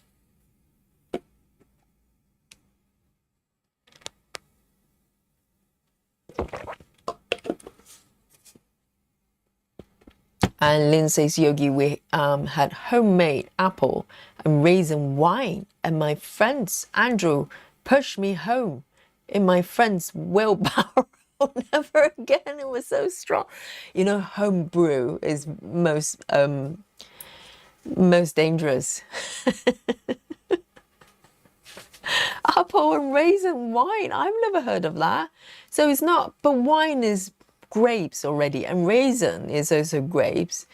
So raisin, what is raisin anyway? Raisin is not a type of grape, is it? Raisin is dry grapes, no? Apple and raisin wine, it sounds like a dessert. It sounds good, but it was super strong. But sounds like a good time you had there. I have to be well back home. That was a good night. I know, I had this friend, okay? I have not seen him for a long time, maybe all for the best. I shouldn't mention the name, just in case. I never know who's listening or who, whatever. And he went to, I think he probably went to, I nearly said the name. No, let's call him John. Okay, John, who loved dinner parties. So we used to have kind of, go to friends' houses and you cook, for your guests, and small parties. Let me just pick my next number, 898. That's a new one, 898. And and John, okay, 898. John is a little bit eccentric, okay. He's very, very clever man. He went to Cambridge. He went to Harvard Business School. Okay, this is a very smart guy, and he worked in Washington, even though he's a Brit, and he loved his dinner parties, but he also loves adventures. He would go to countries and collect things back, particularly food items. And I can't remember, did he go to, is it Vietnam or is it Thailand, somewhere? He brought back a bottle of wine that has got, I'm pretty sure it was a snake or maybe a lizard of some sort or gecko or something in the bottle. So they've done something to it while filling in the bottle. They have that little creature inside. I don't know how they do it, okay? And I hope it wasn't grown inside the bottle.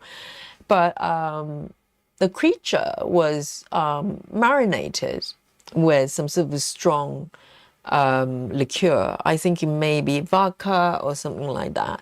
So the bottle was clear, and he opened it during one of the dinner parties. He just showed everybody, okay, this is a bottle, and there's a little poor creature kind of just, sleeping on the inside. And he wanted everybody to take a drink of that bottle. And it's, you couldn't clear the dinner party fast enough if you try. No, everybody was there, but no one was willing to take a drink. So in the end, he had to do it. And he was quite happy doing it. He was very adventurous with his food. And he'd take a few sweets, and he seemed to enjoy it. The smell was weird, okay?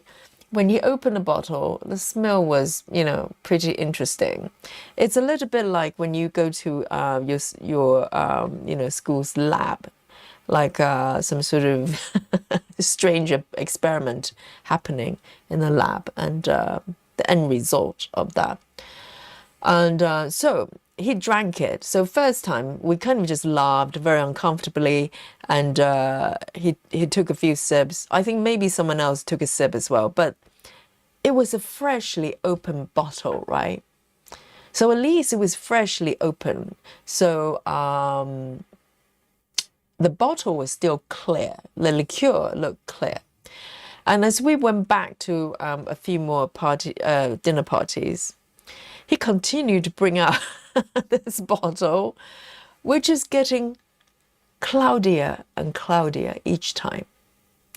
And that poor creature, the skin started to fall off. I can't remember if it was a snake or lizard. It just started to look very wrong. And he continued to drink it, and he topped up the bottle with more whiskey of his own, not whiskey, vodka of his own, and continued to marinate that poor creature. And I think I was traumatized by that, because even now I can remember the smell and the visual, and it's probably good that we don't go to his dinner parties anymore. It's been a few years. So that's the story of my friend John, okay? And it's not quite homemade alcohol, but close. He added his own ingredients gradually and continued to drink it. And I hope he's still alive, who knows? The creature in the bottle might take revenge. And who knows? If my duvet can be haunted, the wine bottle can be haunted as well.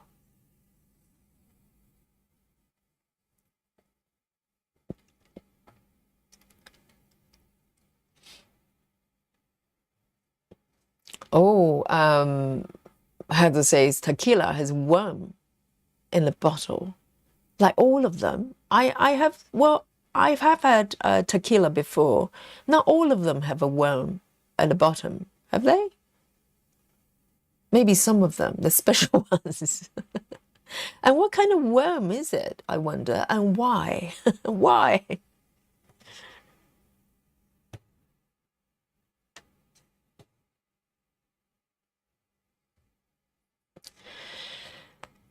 And Heather says, yes, wine is basically bacteria urine. Why? Really? Now, Heather just single-handedly ruined the entire wine industry right here on Yogi Street, okay?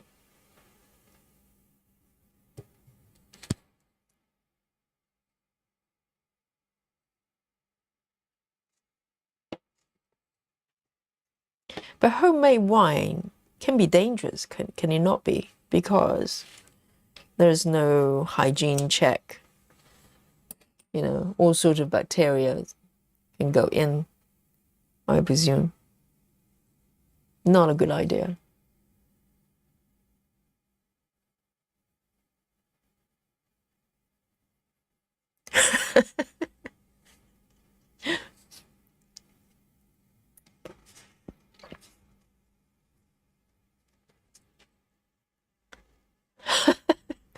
Lizzie is not impressed by my dear friend's wine collection. He was very eccentric. He would go to the most remote countries. He would spend New Year or Christmas on his own in some really sort of war zone country, like literally have civil war or some sort of war. And he would go there. He would sleep on bus benches, and that's his adventure. And he's a very well-off man. He wasn't like he was poor, not at all. It's the opposite. He works in finance, and he was very well-educated.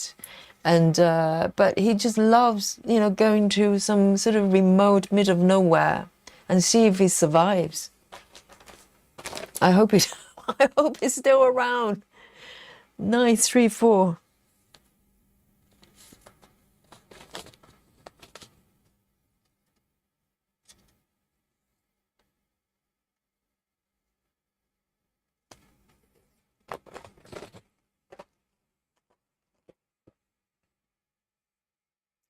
Heather says, I just researched, and only the mezcal variety of tequila has worms. They are added as a marketing gimmick, and they're caterpillar from a type of butterfly, really? So they just added worms for no reason? Who's impressed by a caterpillar in a bottle of wine? Seriously, it doesn't make me want to buy it more. Yes, because I'm pretty sure I have bought entire bottle of tequila before. We're talking quite a while ago, and I don't remember them came with worms. I wouldn't have be able to buy them. So they're just caterpillar. That is so silly. It's not even some sort of special sort of worms that enhances, you know, thingy, tequila. Oh, it's a chocolate time. And do not forget, Laura, we're having some yoga time as well. We can have a bit of chocolate. Why don't we combine both, guys? We're going to do a spot of yoga. And then after yoga, we enjoy chocolate. How's that? If you like it, thumbs up. If you don't, do not flash anything. Just say yes. You know, guys, I know some of you just go, whoa, I thought we're relaxing. Why are we doing yoga? That's the whole point. This is a retreat. This is a retreat experience, okay? And guys, you know, day to day, I'm a yoga teacher, just in case you don't know. I charge for my services, okay? But for you guys, it's all free. It's a bargain, okay? Come join me. And this is a retreat. We do a spot of yoga, and then we enjoy chocolate.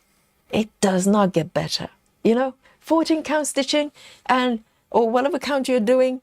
And then we move the body, we get the circulation going, and then we sit down and enjoy delicious snacks. Okay? Very good. So follow me, all right? And if you're cheating, I will know. And if you're not doing it, I will know as well. I have special, YouTube here has special camera pointing at all of you. And if you run away at this point, I have your names down, all right? And even lurkers, you know, I will know. So do not cheat. Come follow me. And you're going to feel about 10 times better afterwards, all right?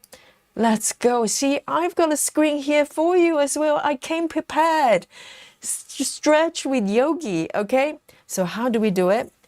Guys, we need to stand up for a little bit, okay? Unless you have very good reason not to stand up. Otherwise, come stand on your feet. And it's going to change your world. Well, literally, it's going to enter a different dimension, okay? So I'm standing up. And you can stand by the chair or the wall. If you need a bit of a support with a hand, then do so, okay? Otherwise, come to stand on the feet. We all know how to stand, all of us, all right? And unless you're Cynthia is injured, okay? Cynthia, you can stay lying down, okay? Not too strenuous. Maybe move the arms and the head as well, okay? So come to stand on the feet for yogi here, okay? And if you're still typing, I will know. I'll know you're not doing it with me, okay? And as you bring the feet about slightly parallel to each other, hip width apart. So we're going to find length through the navel. Navel is where your belly button is, and we're going to just lengthen upwards. Take a deep inhale here with yogi. Take a deep inhale through the nose. And then we're going to let go of the breath through the mouth. I'm feeling good already. One more time, deep inhale through the nose. And then open the mouth and let it go. And as you breathe out, soften the shoulders. 2 more times we're going to do together. Take a deep inhale through the nose. Lengthen the spine, rooting down through the feet. And open the mouth and let it go. One more time. Inhale. And exhale. I think you feel twice as good already, okay? And with the feet fully grounded, and we're going to bring the right arm up toward the ceiling, reaching the right arm up, and we're going to reach and gaze up toward the right thumb as well. So one side, we're going to slowly bring the right arm to the left and come to a side stretch here. Okay, when we do the side stretch, the right arm sometimes want to fold forward.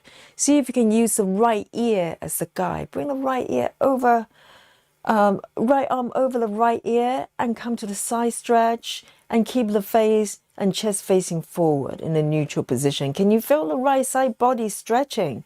That is feeling really, really good. And we need that every day, you know, and the body wants to lengthen. So let's help the body to lengthen. And slowly bring the right arm back, come to a standing position in a neutral position. And the other side, take a deep inhale, bring the left arm up toward the ceiling, reaching up. You can gaze up toward the left thumb and guide the left arm using the left ear as a guide and come to a side stretch. So keep the feet fully grounded. The more your feet are grounded, the more side stretch, that pure side stretch on the left side is happening. And 2 more breaths here. Breathing in and breathing out.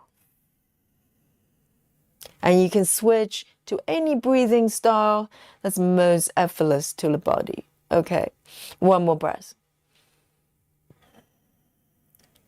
Beautiful. Bring the left arm back, and we're going to go for a couple rounds of half sun salutation. So you may have done full sun salutation before, which require you to come to plank. We're not doing that. We're just come to a forward fold. Okay. So feet fully grounded. Soften the shoulders. Take a deep inhale through the nose and bring the arms up toward the ceiling. And you can bring the palms together in the prayer and gaze up. Reach the fingertips up and rooting down through the feet. And the body is so long and the heart open and spacious. And open the arms to the side. And we're going to slowly fold forward and bow forward. And keep the knees subtle bent. And if you have a low blood pressure or high blood pressure, keep the head slightly tilted. Otherwise, let go of the head. And folding down. Good. And take a deep inhale, come on the fingertips or bring the hands on the shins. And we're going to lengthen the spine so the back is parallel to the floor. Halfway lift, good. And exhale, we're going to slowly fold downwards again. And you can keep the head tilted up slightly if you feel slight pressure of the head there. Otherwise, let go of the head. It's extremely relaxing for the body, for the circulation to flow the other way. Good. And then ground down through the feet and the knees softly bend. And we're going to slowly rise up and come to standing position and bring the arms up to the ceiling. Bring the palms together, reaching up, gaze up, and bring the gaze upwards. It's important. Your drishti, your gaze upwards to guide the body, and bring the prayer to the heart center. We're going to go 1 more round. Now you know how it goes, okay? Take a deep inhale. Send the prayer up toward the ceiling. So palms together, and you can see through the eyes your thumbs. So reaching up. Good. And soften the knees, and slowly we're going to fold forward. Take it nice and slow. And fold forward. And again, tilt the head up if you have low blood pressure. Otherwise, let go of the head. It feels really good. And take a deep inhale. Come on the fingertips or hands on the shins. And come to halfway lift. So we're driving the spine forward.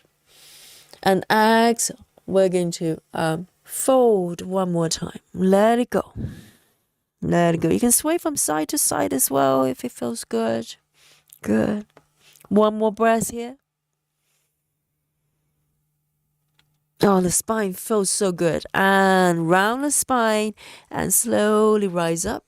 Rooting down through the feet firmly and bring the arms up toward the ceiling. Palms together. And bring the prayer to the heart center. Okay. And just one more move here, posture here, and it's chocolate time. Okay, well done everyone, and you're doing really, really well. I know you're doing it with me. Okay, now we're gonna incorporate some sort of some twist to the body, so it's going to feel really, really good. Now take a deep inhale, bring the arms up toward the ceiling, and you can bring the arms away from each other. Good. And this time we're going to turn to the right side. Feet are pointing forward, hips squaring forward, but we're going to rotate the upper body to the right side, and we're going to open the arms. So left arm forward, right arm toward the back. Makes sense? So we're looking to the side, the arms are open wide, but feet are pointing forward. So we have that pure rotation from the navel upwards, and keep the arms about the same height as the shoulders, reaching toward the opposite direction, and breathe. Can you feel that rotation from the navel up and the stretch of the arms as well? Everything is coming alive, everything. One more breath, facing to the right side. And slowly bring the arms back and reach the arms up, facing forward, reaching up, maybe even higher. And you can come to micro back bend if you like. If you have the space for the spine, you can curve the spine backwards and then back to the center. And we're going to open the arms to the left. So we're twisting to the left, and left arm behind you, right arm forward, and we're looking to the left side, okay? So they keep the shoulders nice and soften and level. Feet not moving anywhere. Feet are pointing forward. And breathe.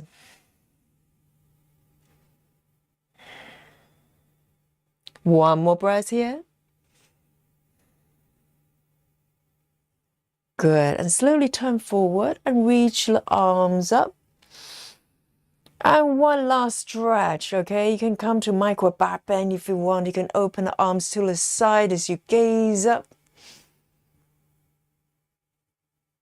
And slowly bring the prayer to the heart center. Well done, everyone. Namaste. And well done.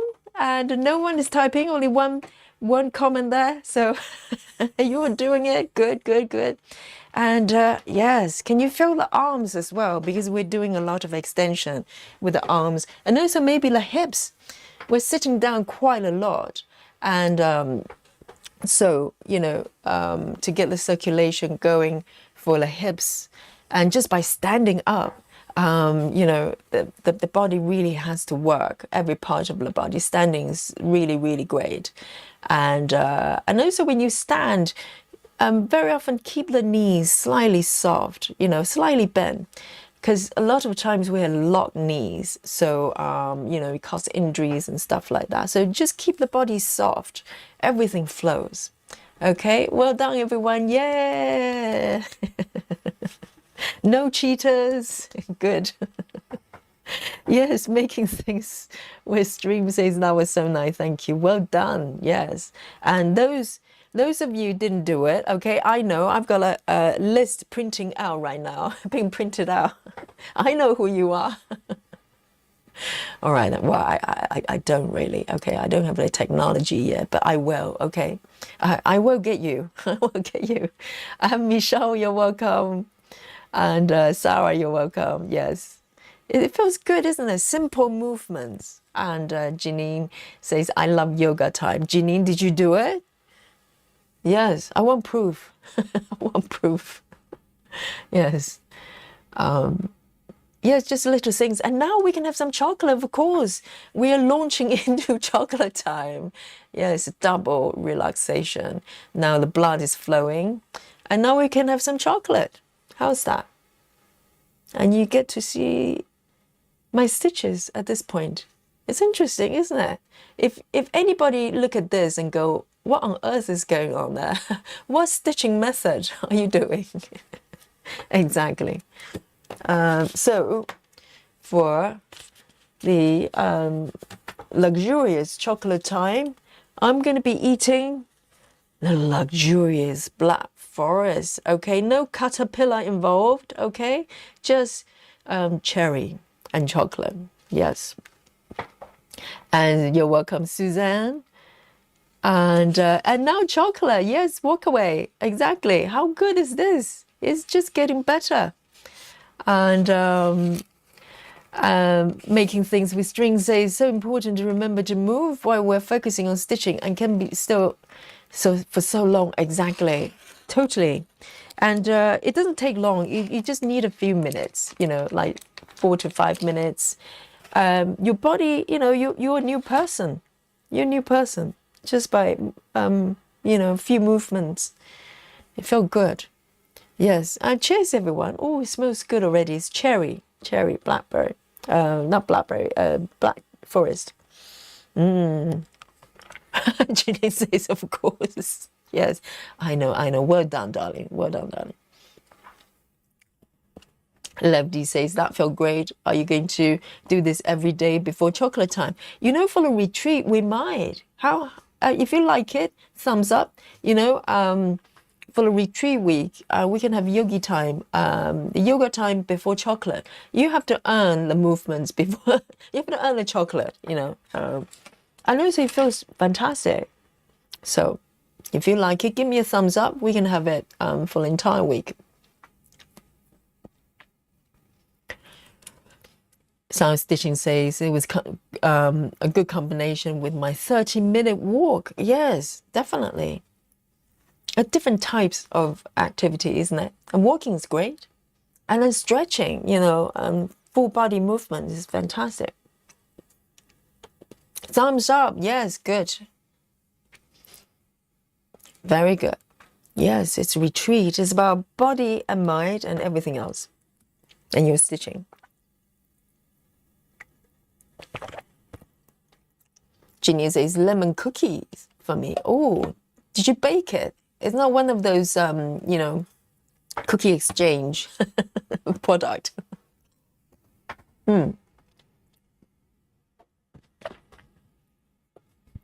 Yes, exactly. We sit down quite a lot. And sometimes when you're sitting down, you know, you don't notice how still you have been for hours.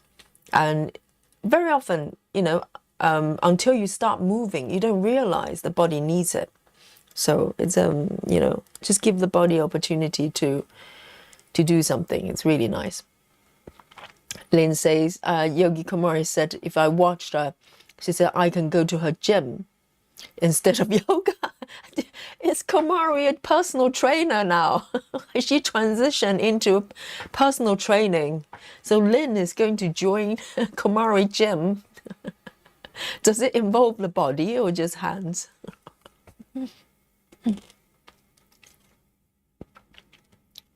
Lefty says, feels like we've earned this time. Yes, earned it this time. Exactly. So after the body is all, you know, all the circulation is going and you have delicious food. How nice is that?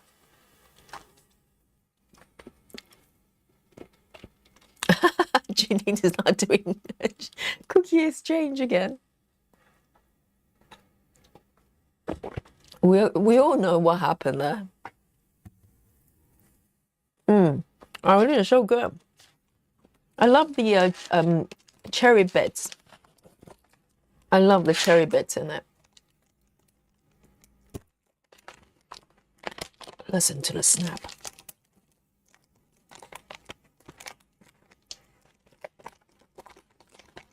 And there you go.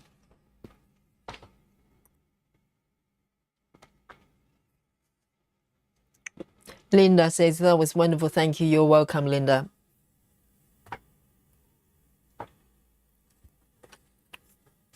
I think with a lot of times is just doing a little, and that's really effective. You don't have to spend like an hour doing yoga. It's just little things.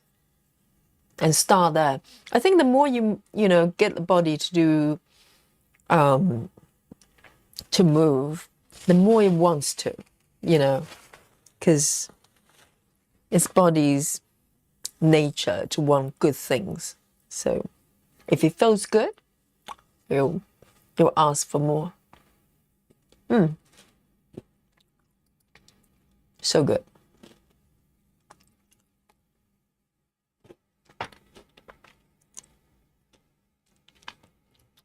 Rochelle, do not ask Janine about, you know, baking cookies, okay? It's painful. It's very painful memory for her.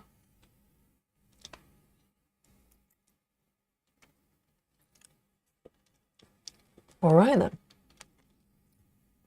I'm going to have one more piece of chocolate. But I'm going to start stitching.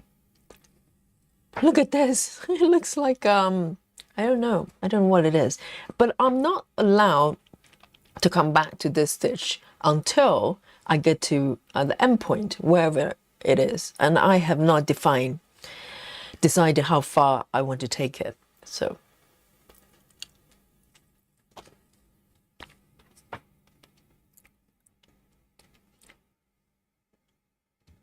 Michelle says, I love 14 counts. I don't have to use a magnifier. Yes, exactly. I think the best fabric count is the one that's most comfortable for your eyes, because there's just no reason to strain the eyes for the sake of what? I don't know. Because 14 count is just equally beautiful. So unless you're doing like a super size that, you know, you just cannot find fabric of the lower count. Otherwise, there's absolutely no need to go up if you're going to have to use like special equipments and stuff like that, just to see things, you know. And also we stitch for a long, long time each time. You really don't want to strain your eyes. It's just not worth it. 3371, let me pick one more strand.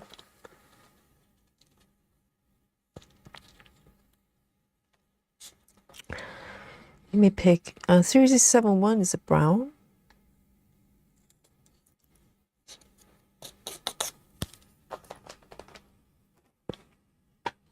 I can do with one more piece of chocolate. Here you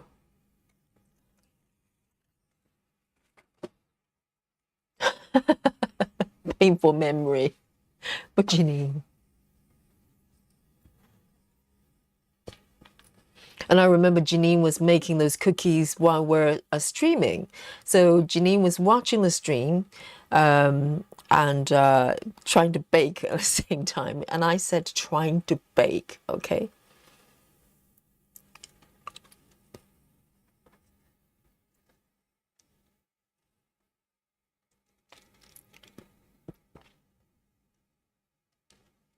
Sarah says, I enjoy 14 count to 400 stitches this stream. Really?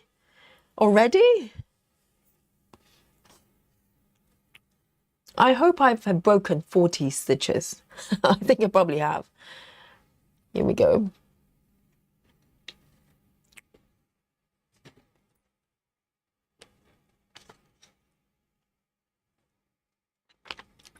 Hang on. Why do I have one more thread underneath? Hang on. We cut this bit off.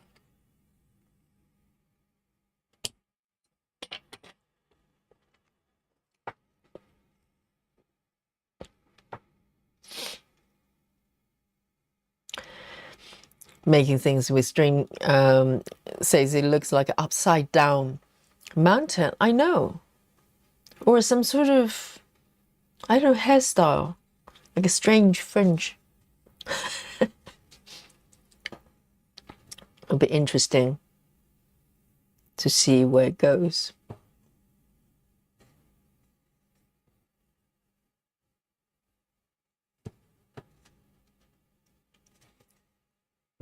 And it's fun to do because it's, you have a lot of freedom in terms of where you take your stitches. The only thing you need to follow is the color selection. The remaining part, you can decide what to do. Doesn't matter.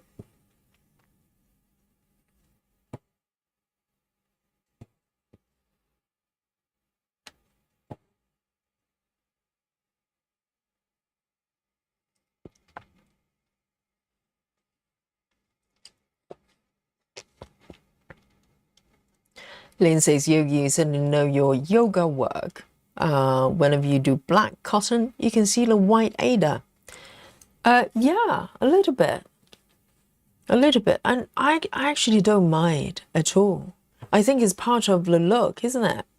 And also, once it's zoomed out and also washed afterwards, when the fabric might shrink a little bit, I don't think you can see much, because I have seen 14 count completion, you know, finished work. Like the other day, I can't remember who it was, there was kind of a painting kind of pattern. It was 14 counts and it looked fantastic. I don't think you can see the fabric once it's not being, you know, stretched out and also being washed a little bit.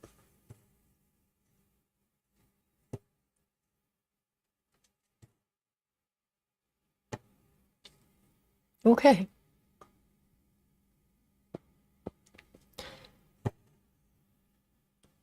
And this one, I am going to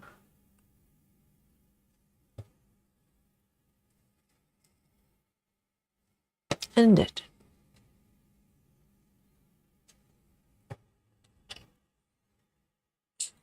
Three, 3, 7, 1 going back.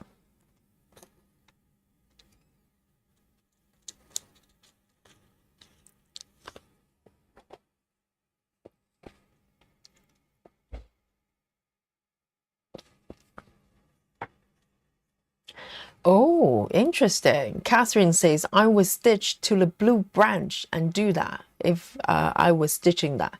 So you're talking about like all the way to the right side, to the tree trunk on the right side. Really? That's full width.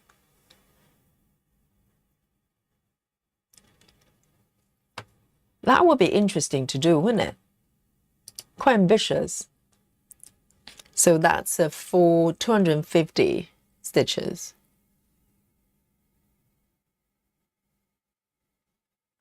And the next one, 310, the last bit of 310. Oh, no, it's not the last bit, but within the surrounding area. 310, spooky bingo. Go.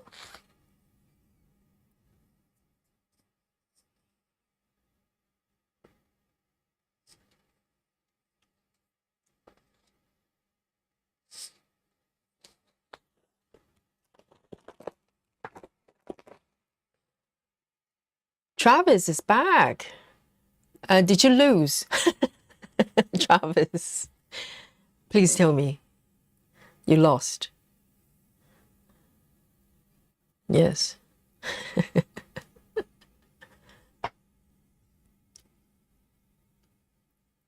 And Ruth, the Magpie Stitcher, says good morning. Good morning to you. Happy Sunday. And see you later making things with string. That's a great name. Yes, happy stitching.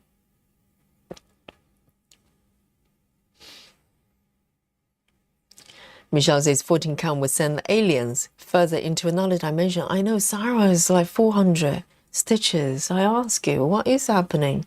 Why do they have to, like, you know, scare people like that? I just don't know.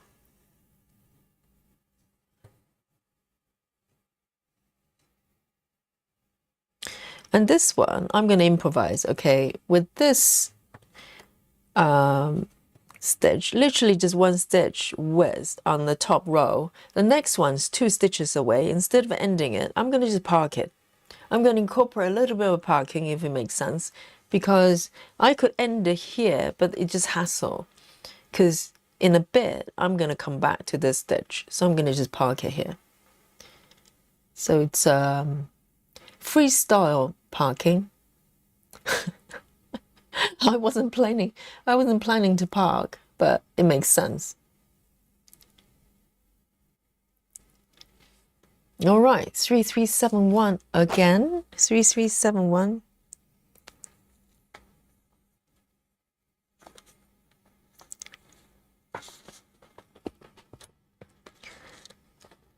And so this the one next to it.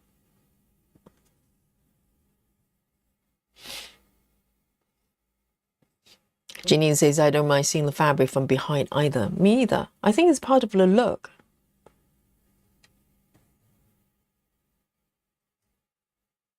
If you think about all the samplers, you know, the non-full coverage samplers, you can see the fabric. It's part of it.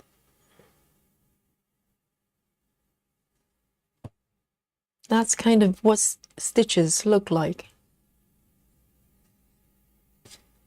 And this one I'm going to park over there as well. So there's a little bit of a spontaneous parking going on there.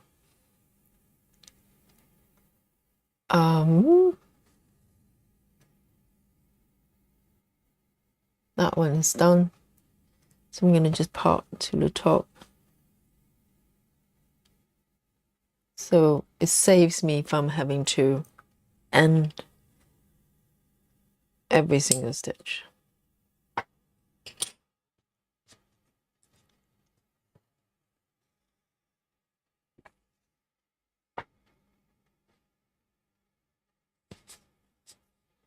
Oh, Travis, did you end up checking out my picture while I was gone? No, I haven't. I wouldn't do that behind your back. Let's do it now. Travis, let's have a look at Travis' handiwork, okay? Let's have a look. Let me bring on the Facebook group because Travis has got this epic duvet size, you know, Pokemon piece. Oh my God. Guys, if you haven't seen it already, okay, Travis, there you go. Huge. Let me just make it a little bit brighter. Wow, that is huge. And you can see human feet there. It's probably Travis or Tia's feet. So you get the, you can gauge the size of this piece. And this is on Facebook group as well. And also there's a bin there, okay? I'm sure the bin was placed there quite strategically. So you're able to, get the sense of the size. This is probably a giant bin, you know, a size of a swimming pool. So you can see how big this canvas is. And it's really looking good. Look at this. So you're working from the bottom originally, and then go to the top, because the stamp kit, it doesn't matter, does it? And all the parking as well. I think, you know, this group has to take credit for Travis parking, because whenever we mention a new method, Travis would give it a try, and now he's parking like a fiend. Look at that. Whereas the bottom part, it was more cross-country, and the top, yes, 20%. How do you know it's 20%? Roughly, right? 20%-ish. So yeah, just a little bit to go. 80%. Well done, Travis. Round of applause for Travis. Yes. Amazing. Very nice. That looks epic. But Travis, did you see that bigger one? I should mention it. Travis, did you see that? Maybe I'm not familiar with Pokemon sort of system that well, but there's some new Pokemon being added. There's a one that's actually a free chart. That's huge. Did you see that? Are you tempted?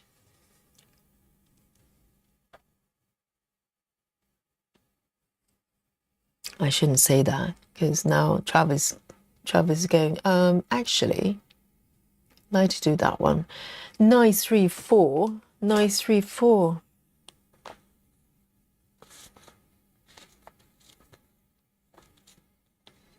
It's that very nice green.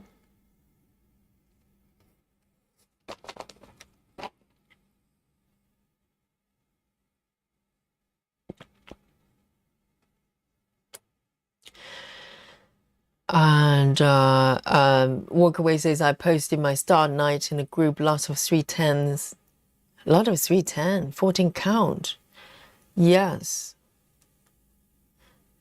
Oh yeah, that's right. That was Walkaway's finish we looked at. Indeed, that's the one I was referring to. That one looks like a painting. No, well, to be honest, unless you look very, very close, I'm not even sure, even if you look close, you will see the fabric, exactly. So I think the worry for the coverage is probably not needed. So with this one, also, I'm going to do a few stitches around here, and I'm going to part. This is my new twist for my for my typewriting. Okay, I'm going to incorporate a little bit of parking.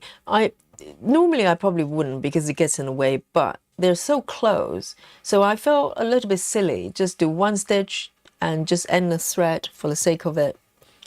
I think I'm going to just park if I'm going to get to it pretty quickly.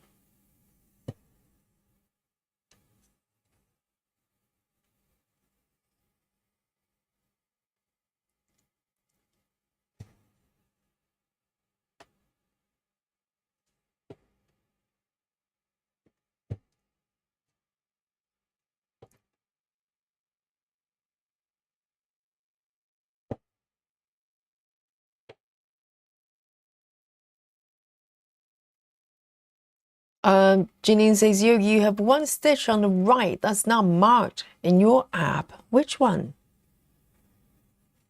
So 1, 2, 3. Oh, no, this one I've just done. On the right, hang on. Are we talking about this color or different color?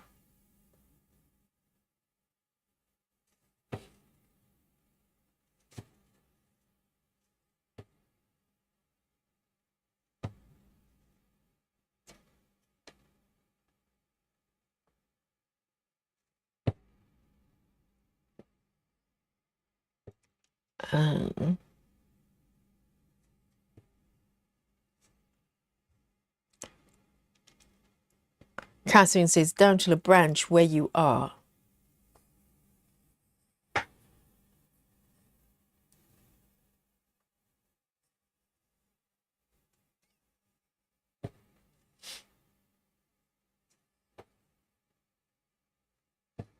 Okay, I'm going to park it here.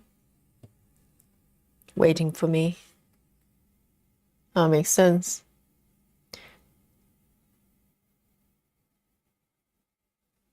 See? And immediately I'm coming back to this part thread because I knew I was going to get to it very quickly.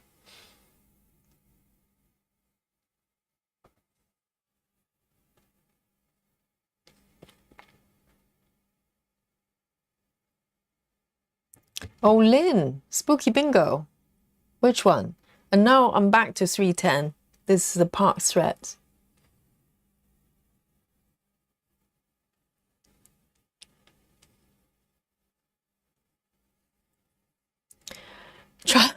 Travis says, I beat the first boss, and then Caden wanted Tia to take him back outside. I have to stay home because Mary has gone to bed. You beat the boss. Yes, I think always if you compete with your lady friend, just lose, you know, just let them win. Or the kids, you know, you don't want to win over the kids. And this one, I can keep going down. And there are only a few stitches left with this color.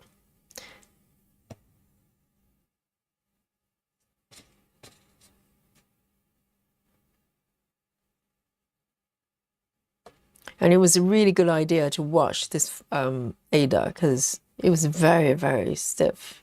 Well, not stiff, but very starched. I don't like it.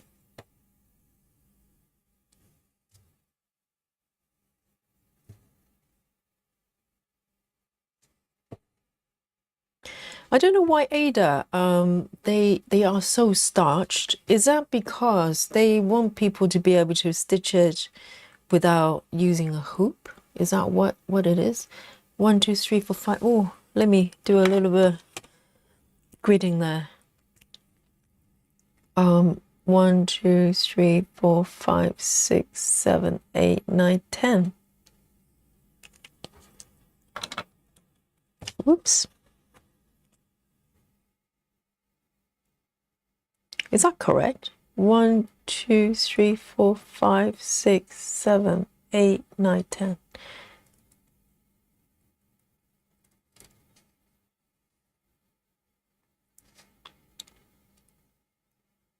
It's a lot easier once you have the gridding done already. It's a lot easier to reference.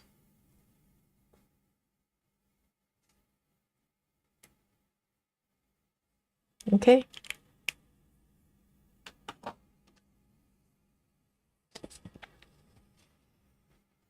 Walkaway says, I like being able to recognize the crosses.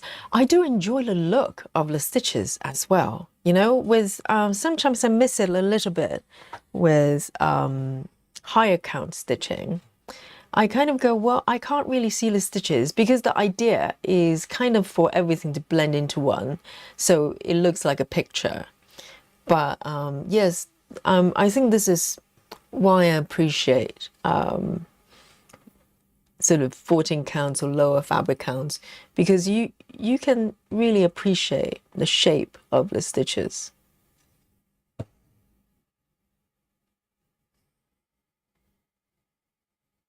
Okay, I think there's just one more here I want to do.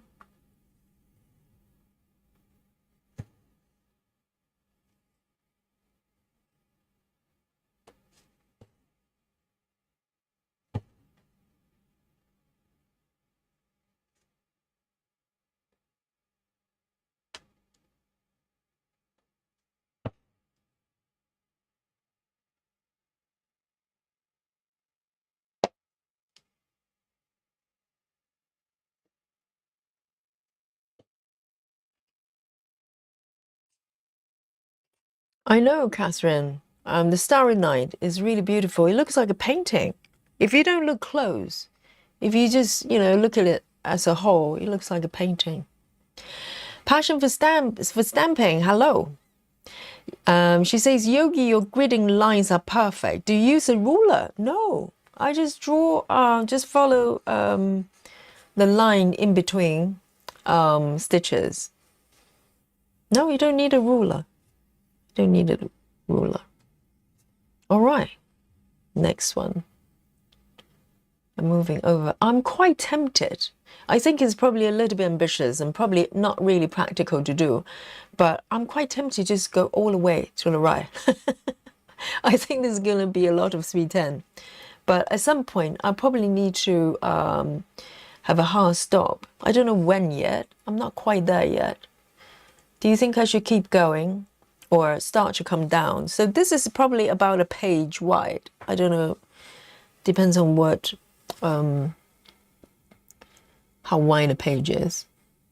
But this one is probably not practical to keep going to the right,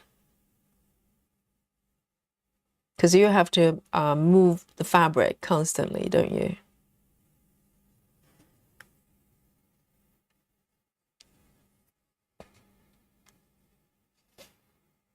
Clara says, Yogi, then why can't Nikki and I convince you that your Christmas chart on 32 count will be fine after wash when you held away? Very good point, because I am concerned about the coverage of 32. Maybe. Good question, but I'm not convinced unless someone can show me that 32 counts after wash. I think the difference is with full cross, I feel like, this is the coverage, even though I can see a little bit of fabric, this is within acceptable for me. But if you have seen my Christmas house, it's probably just, it's also, it's depending on whether, as a stitcher, you're happy with what you're looking at. So with 14 count full cross, I'm happy with what I'm looking at. That for me is, is good enough coverage. 32 counts with single strand tent, it kind of isn't. So that's the only way I can say it. I can kind of describe it. I don't know. Oh, I'm playing thread chicken already. Do you think I can make it all 3 stitches here with this tiny bit of thread? It should be okay, right? It looks fine. Yes. I have no real explanations other than I'm not convinced and I'm not enjoying looking at those stitches, particularly the darker colors. Yeah, I think that's kind of...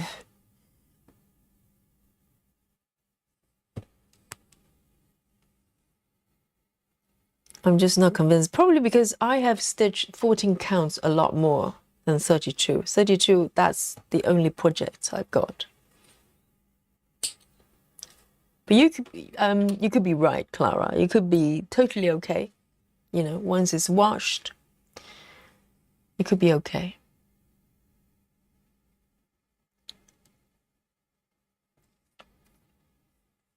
Oh, Travis, referring to the giant Pokemon chart. Travis says, I have seen it. They have a stamp version and painting fairy cross stitches, 237 colors.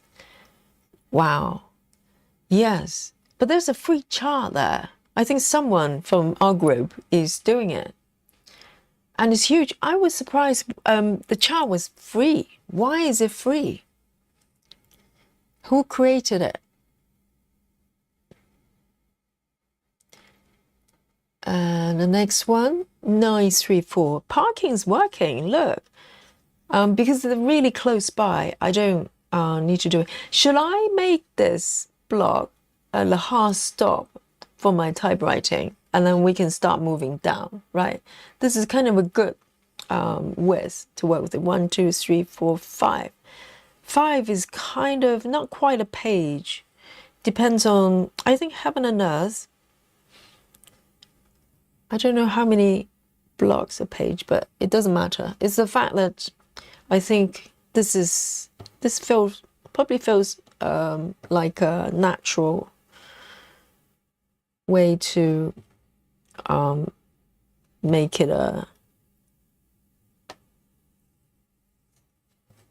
it the boundary, you know.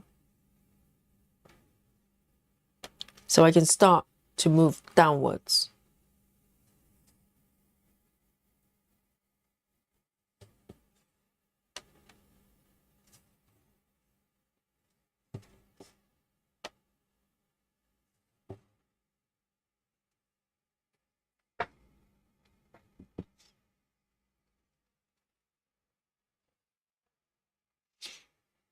Oh, Janine, did I get that stitch? Oh, good. Hi, busy mom.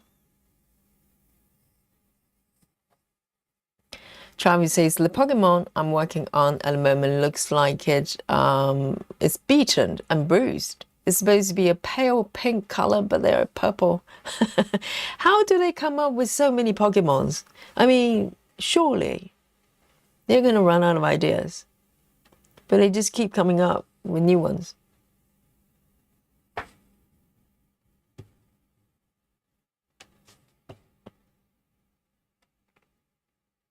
Okay, I'm going to make this one the last one of this stitch.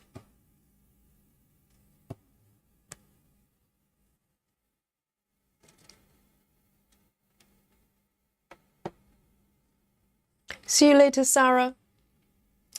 Grace Houston. Hi, Yogi. I fell asleep. I think I missed yoga. Grace. Grace. So this is a recurring theme tonight. Either my stitches is cheating on me, watching Komari, or they just slept on me. Oh, the story of my life, Grace. Seriously. I've been slept on. Seriously.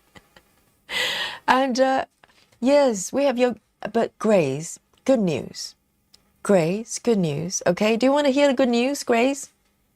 You know, we're going to have yoga for the rest of the week. The entire retreat week. Every day we're going to have yoga. So make sure you catch the next one, okay, Grace? I'm having your name down on my list. I'm going to check, all right? 936, 936. Hey, Chrissy. Susan is asking how many stitches cross. 250. So it's 250 by 200. So 250 is 20, is it 25 blocks, right? It doesn't sound like a lot, but it is a lot because this is only 5. And I feel like I've stitched a little bit. And Chrissy says, hi everyone, what a beautiful chart. Where did you get it from? It is from Stitches So Beautiful, and it's called, what is it called? It's called Festive, Festive Seascape, Festive Seascape. This is like a new chart I have to get my head around. And it's a small version, okay? It's a small version. They've got different versions. They've got 4 sizes as well. But this is really, really nice. And I think this style is going to do really well as a small, you know, because it's not relying on being high def. This is not a sort of detailed, you know, image like you have to do.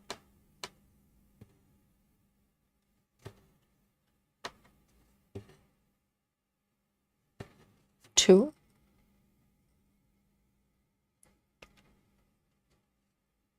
One, two. So this is the first Stitches So Beautiful chart I've got. So far, so good, you know. I'm not crying yet because I've been warned that their charts are quite confetti. And I don't know, with the mini size, it's got 110 colors. I might be crying soon, okay? I don't know, but so far, it seems to be okay. Seems to be okay.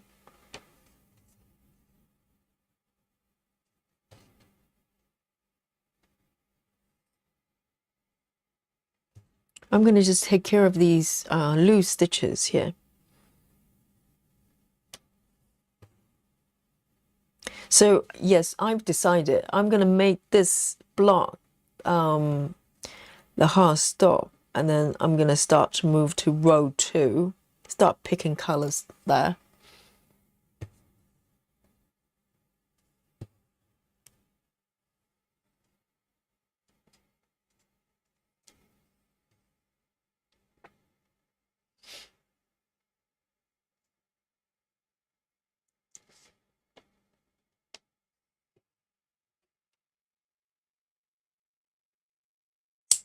Janine says his Stitches So Beautiful pages are smaller than the Hay pages. Yes, because the page size is totally arbitrary. It's like Gecko Rouge as well. Gecko Rouge pages are smaller, much smaller. And it's really just a number of stitches, grids, they can fit on a A4 sheet, really. There is no particular standard to it. All right, next one. Amazing. 3371. 3371.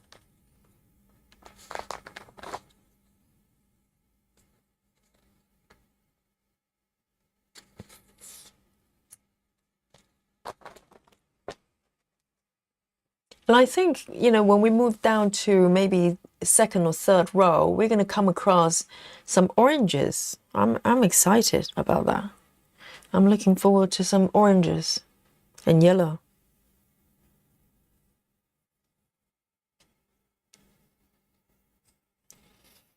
Susan says traveling library, roughly 77 stitches per page for regular. 77 stitches. So 7 and about, well, just under 8 blocks. Yeah. So for, you know, for other companies, this could be a page. And ultimately, it doesn't matter. It's where you feel comfortable as a kind of an area that you work with. So this is, I think, 5 blocks for me on 14 counts is a good size.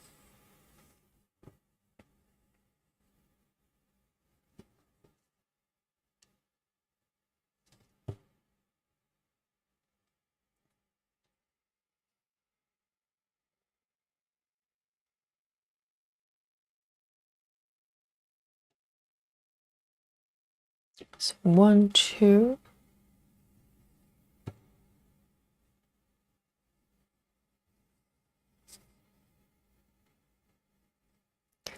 And Travis is clearly, definitely, the Pokemon expert, okay? Subject matter expert. Travis says the most based off animals, but now they started to use food and vehicles. What? They're cars? Pokemons?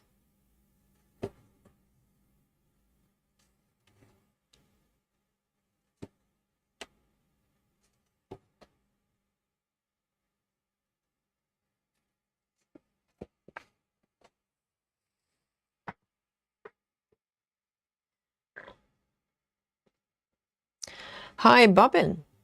Welcome back.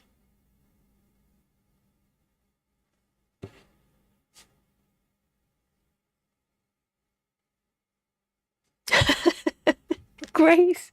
Grace says, I was lying on the couch watching your voice knock me right out. In a good way. What a story of my life, Grace. You know, I just put people to sleep. Yes, I hope you had a nice power nap.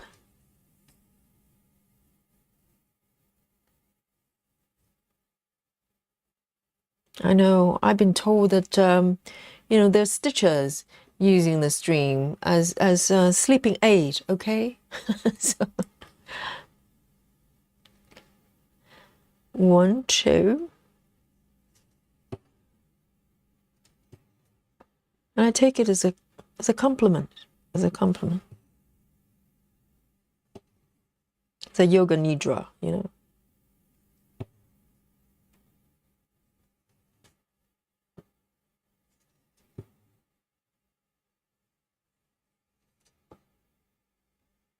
It's perfect.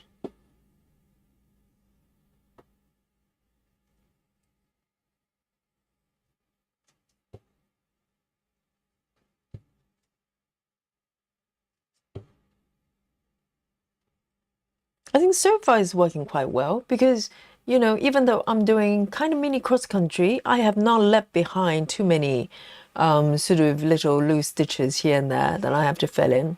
I kind of managed to kind of fill them up as I move forward so far anyway. It could change when it gets to confetti. See you later, walk away, enjoy the rest of your day or night. Clara says the Pokemon chart is charted by Lord Lebedon. Yes, and you can do search to find it. It's not a stamp kit, it's a large chart. Yes, I saw that, and I think it's got different parts because someone posted it on our Facebook group, and I was just curious because it looks so big, and I just wanted to find out the price, and I realized it was a free chart. So who is this mysterious person, the Lord, whatever, libido? No, libidon, law libido, you know, provided this free chart. Who is this mysterious person? Is he, maybe he's a Pokemon. That's why. Law libido.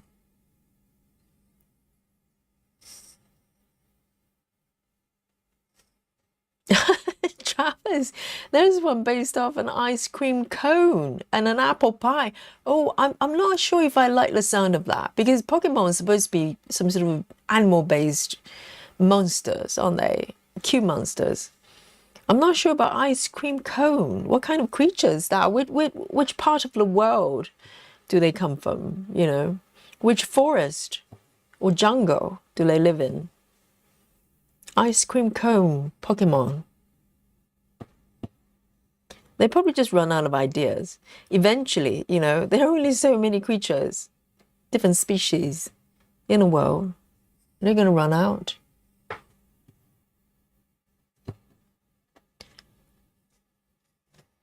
And you can probably tell these stitches start to shape those leaves and maybe flowers as you follow the colors. It's fascinating.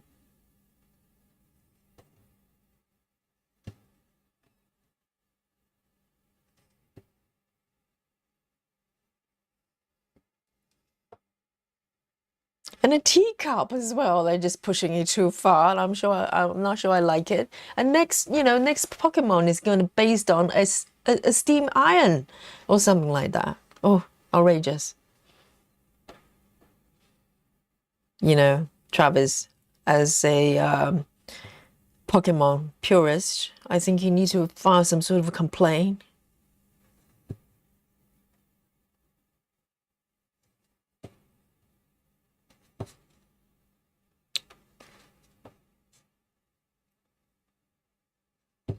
Lovely.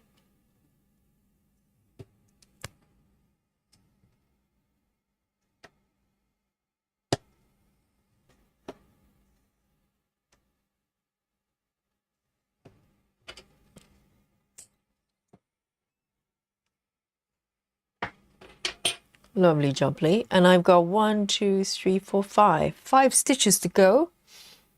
And I'll be able to come back to the second row. I'm excited. Let's have a look. This one, 310. Of course. What else?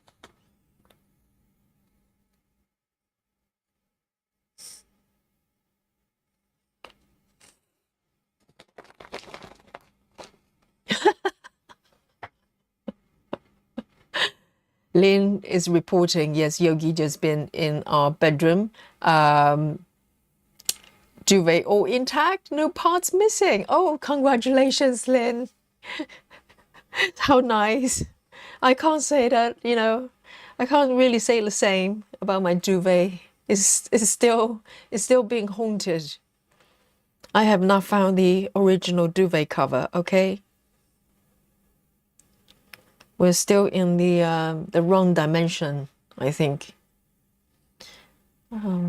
My world is still glitched. They have not fixed it.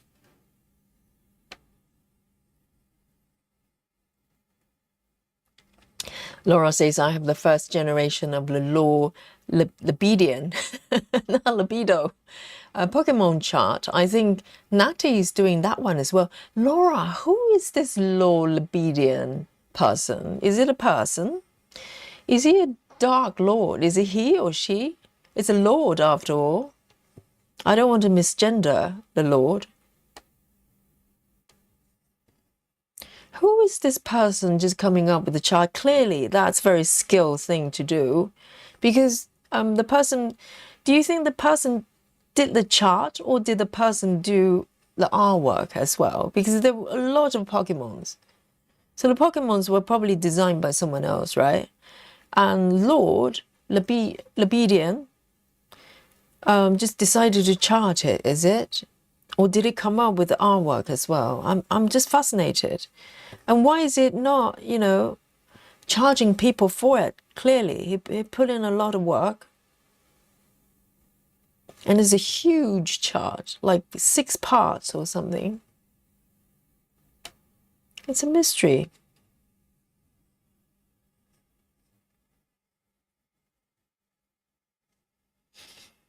Busy Mom says, I'm stitching on 22 counts, the Grand Butterfly Ball by Amy Stewart. I had to stay with my rotation. Oh, Busy Mom, you're too disciplined.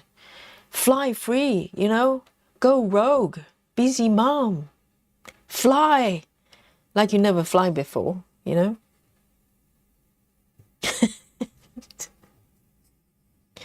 I wouldn't be so disciplined. If I'm tempted, I'll just go and do it. Because I can.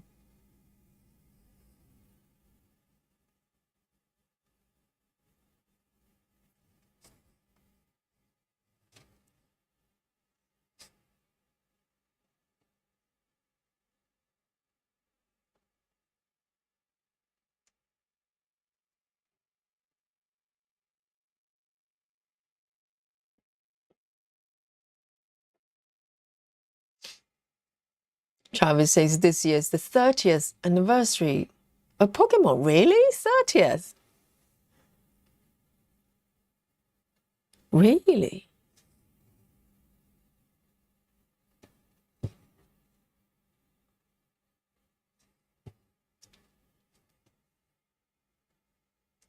All right, this one I'm going to end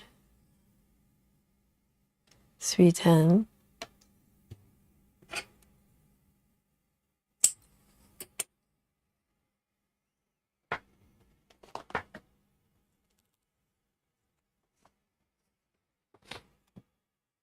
And the remaining 4 stitches, they're actually same color, so it's going to be easy peasy. And I might feather a little bit as well if I get the opportunity, so it's not going to be a hard stop.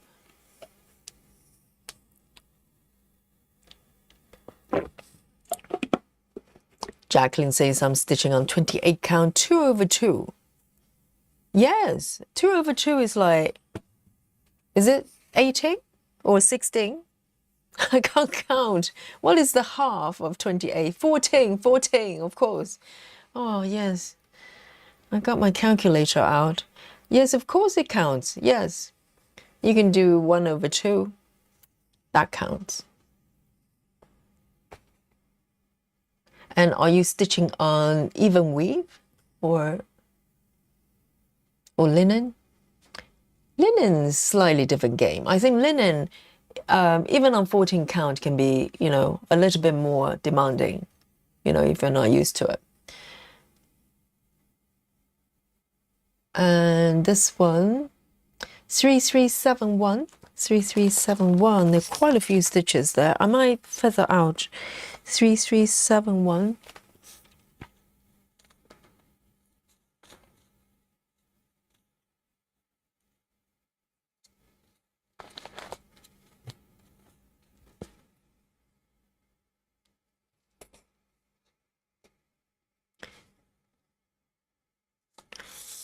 And 99, Lizzie. Sweet dreams.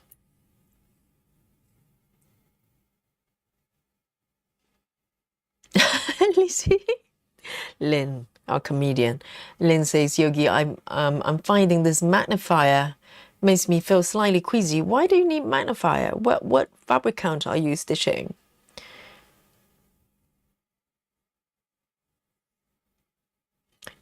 And I think if any magnifier is giving you motion sickness, you need to change it, because it's not good. Just like lenses, if you're wearing glasses that making you feel disorientated, you need to change the prescription. Do not settle for it.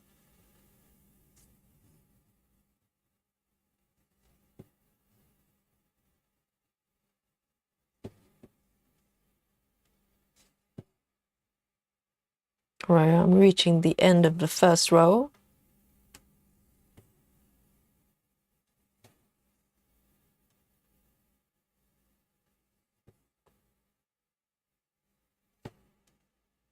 And I love the fact that, the top edges are completely taken care of just through this method. So it looks nice,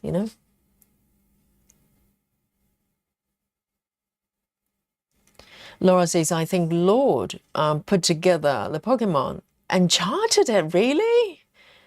I think stamp companies took it since it was free anyway. Wow. I would love to know this Lord person. Yes, I bet there's some sort of story behind it. So Lord Libido is clearly very talented. And because I've seen the chart, it's very intricate. It's got everything. I know nothing about Pokemon, but I know composition. And it was very well put together. So clearly this person is an artist. And a chart designer as well. And this person just putting it out there for free. And people just grabbed it and use it anyway. Oh, well, that's, there's a story there. There's a documentary there somewhere.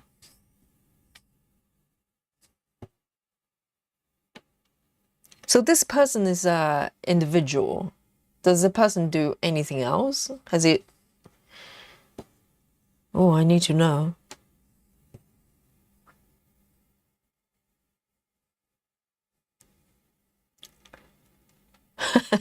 Janine says busy mom is flying free a little.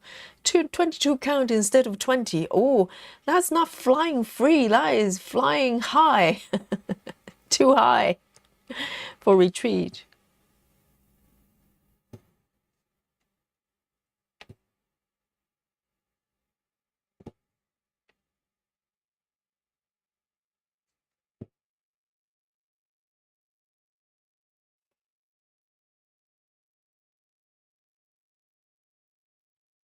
Travis says Pokemon all started from the creators' love of bug catching. You say creators, so there were multiple ones, not started by one person. Oh, so the person loved catching bugs and gradually just turned into a catching thingy game. It's all about catching things, isn't it? That makes sense.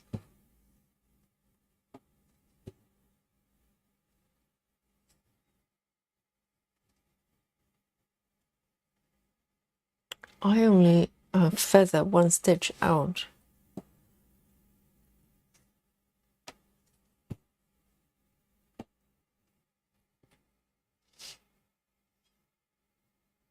Janine says I've switched to stitching on my circus piece. 25 counts.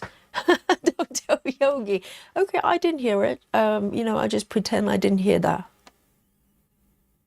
Janine is rebelling from Yogi now. So all the stitches either, sleeping on Yogi or sleeping with Yogi, depending on interpretation, or cheating on Yogi with Komari. And now Janine is stitching 25 counts.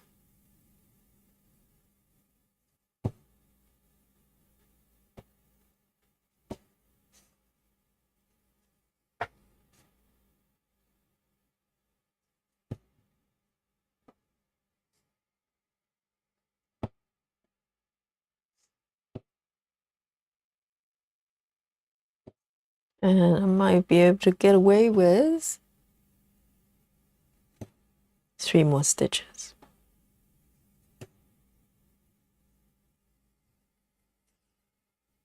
Anna says, I miss stitching blocks of colors. I'm currently in confetti hell.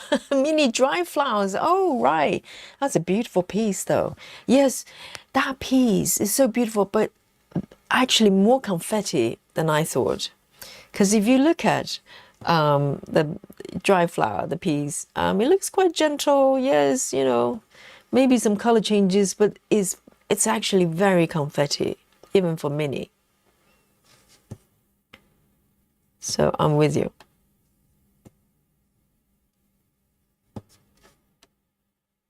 I love this Ada, and I love this Ada with CXC. It just, the thread just glides through like butter. I love it.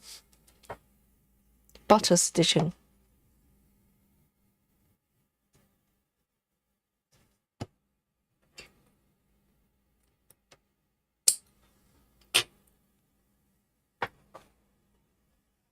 All right, I reach the end of the 5 blocks. This is going to be the width. I'm going to be doing my typewriter too. So I've completed row 1, and now I can come over here for row 2. Yay! I think a lot of 310 waiting for me. Indeed. Wow, that's a whole block of 310. I can just stitch them all.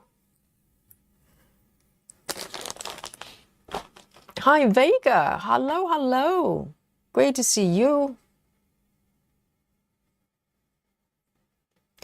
So Lynn is stitching 16 count and 94 stitches. That's very nice.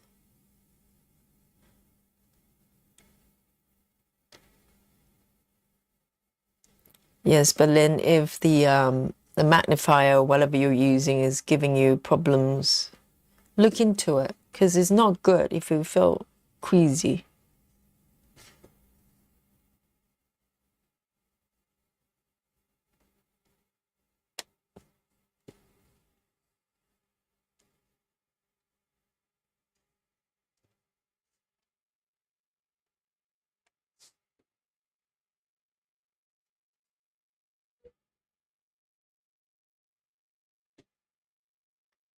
And most of the second row has already been filled in, which is quite nice.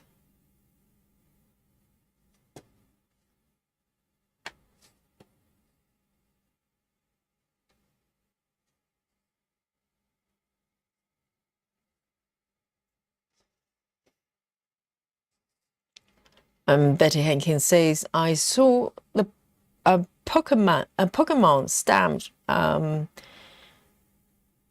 by a fairy, a painting fairy. It's a full-size blanket. Oh, I bet. It's probably, I don't know, whatever count it is going to be huge. Definitely. Wouldn't surprise me.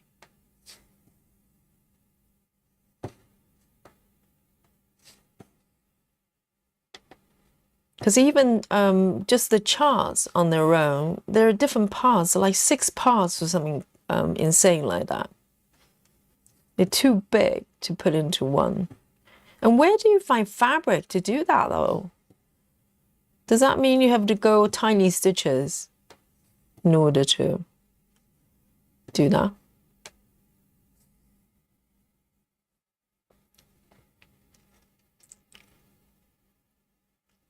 Ginny says we know a lot of yogi. Yeah. As as Janine just nodding away.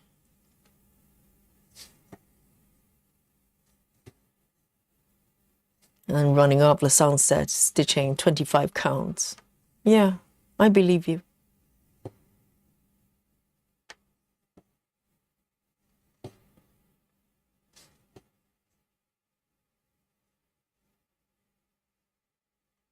Okay, I'm going to end this one here.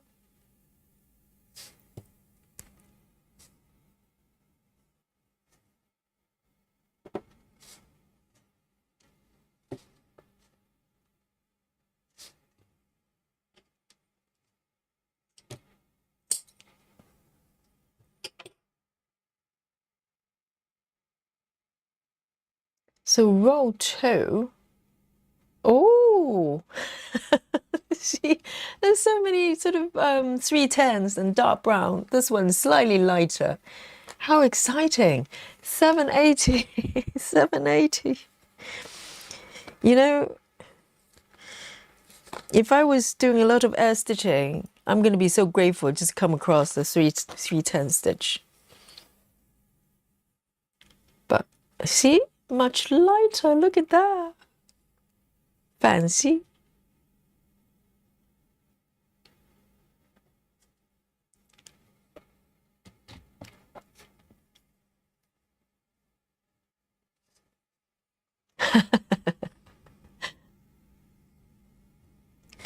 Linda says, Yogi, you have only yourself to blame because you do have a calm and relaxing voice. Imagine if I just nod away as I'm talking because I'm listening to myself as well. And as I'm having monologue and I just fall asleep myself. That wouldn't be a very interesting stream. That would be just... not stitch with yogi, is sleeping with yogi, nodding away with yogi. Hang on, I've got one more stitch here that I marked that I've stitched but not marked. Just notice.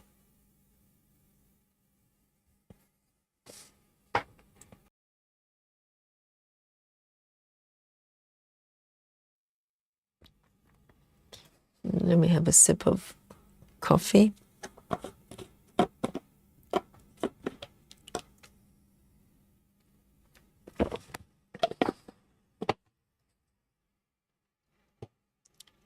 And I think these dark stitches are creating an outline for the flowers and the leaves to happen.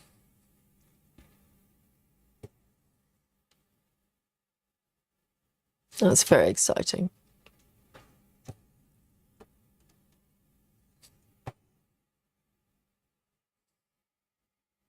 Hello, Dolly. Hello, babe. Do you want to say hello? Honey, I know she's going to run away. Every time, Dolly, it's been a recent development. If I turn around, Dolly's there, and I say, hey, Dolly, come say hello, and she starts to walk away from me. Babe, hey, what's up? What's up, babe? You want to come over here? Babe, hey, hey, hey, hey, hey. Honey, we have a contract here, you know? It's your daily duty to say hello to... No, she's belly up. Babe, where are you going? Honey, come say hello. Honey. Okay, you want to go out? You want to go out? Hmm?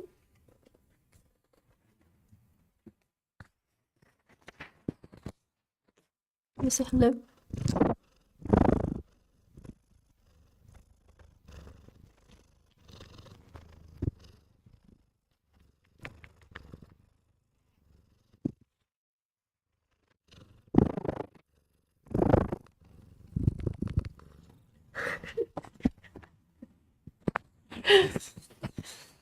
What's your message today, babe?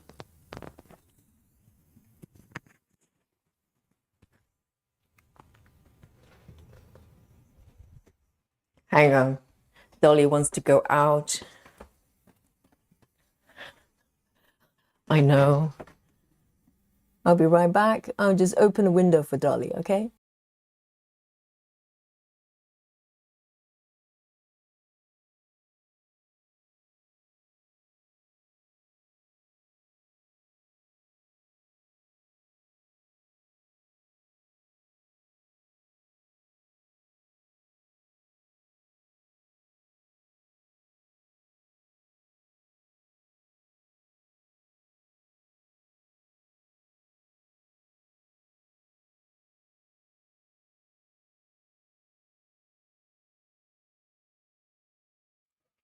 Oh, she's hard work.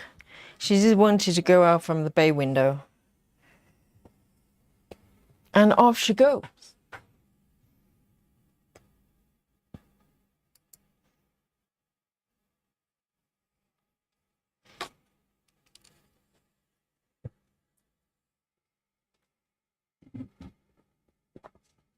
Oh, hello.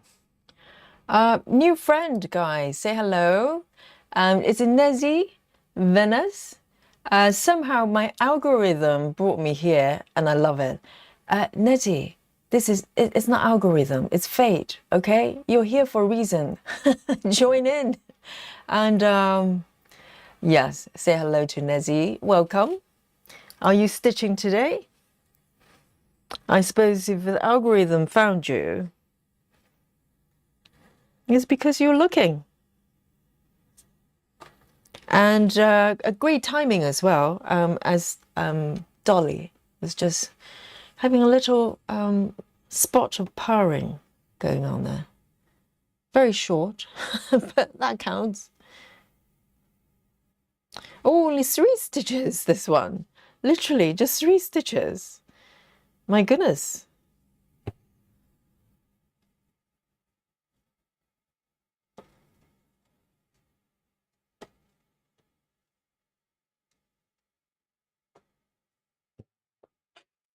Yes. Join in. 780. So we just started a whole week of retreat stitching. So we're stitching 14 counts, maybe up to 18, depends on the stitches. And just enjoy sort of, you know, some Ada action, which is quite wholesome. And we do yoga as well. Come join us.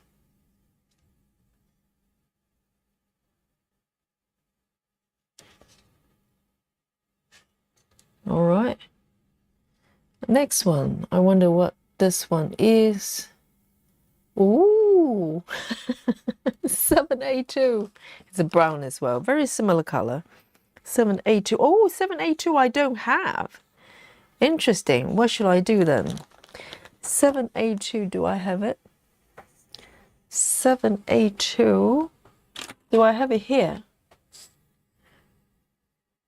Oh, yes, I do. It's one of these ones that I knew that I'll need. It's quite okay. It's quite all right. 782. I came prepared.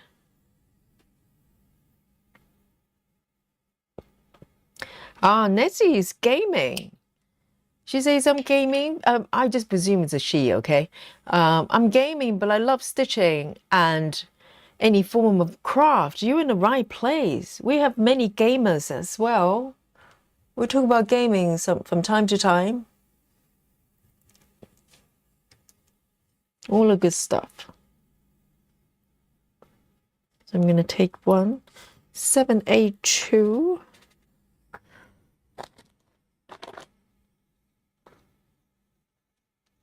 And what are you playing then, gaming-wise?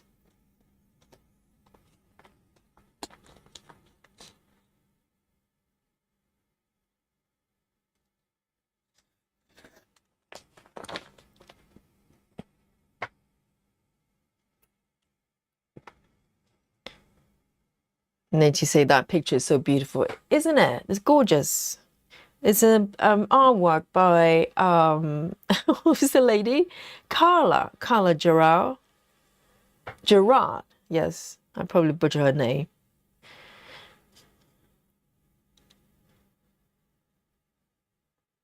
It's very beautiful. Wouldn't surprise me if it was a painting, because it's hard to tell sometimes because a lot of artwork nowadays they're created digitally, but could be a painting. Nezzy is playing Pocopia. Pocopia, what is it? Is it something to do with poker?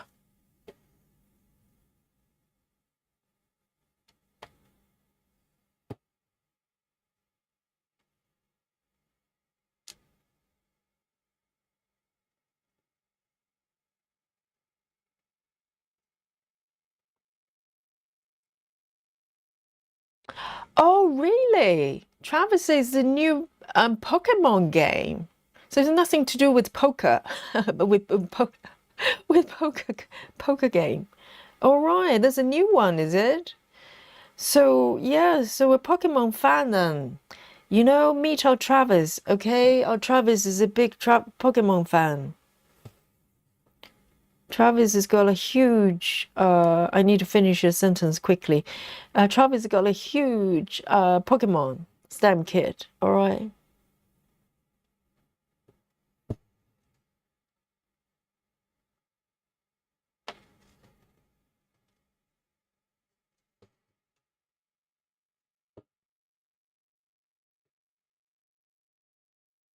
Amazing. Different colors starting to happen.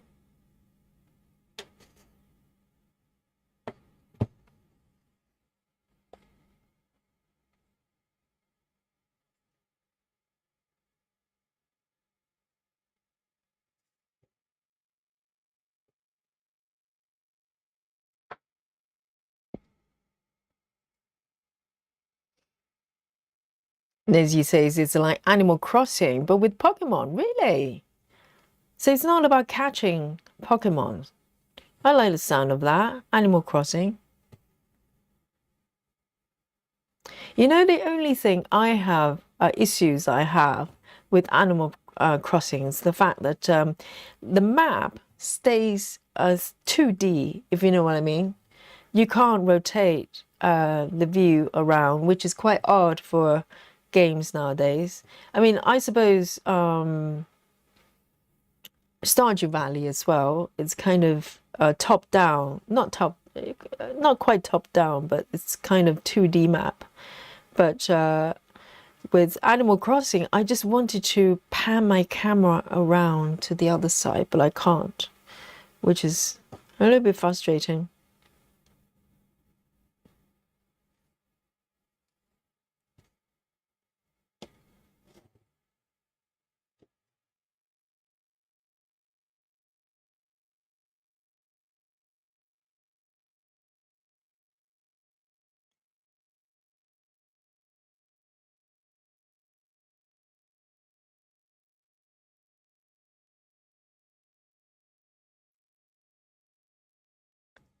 Beautiful.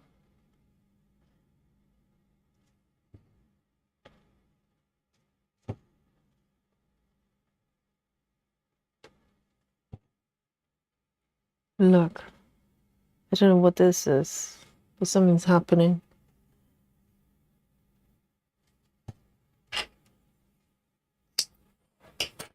7A2.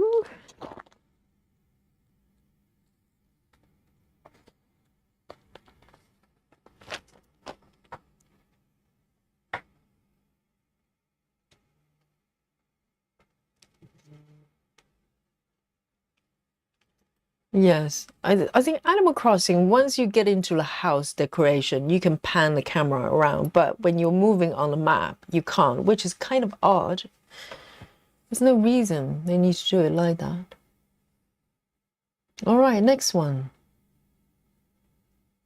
This one's darker. Just one stitch. Serious?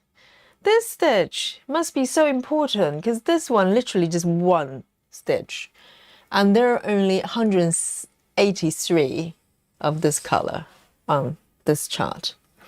183 stitches. And there's only one here. Must be so important. 3857. 3857. Ooh, I can start to sense the confetti. I think I know what they mean by that. 3857. You know, I was having a great time with the 310 and dark colors. It's just a warm up. I think we're moving into the real bits. One stitch.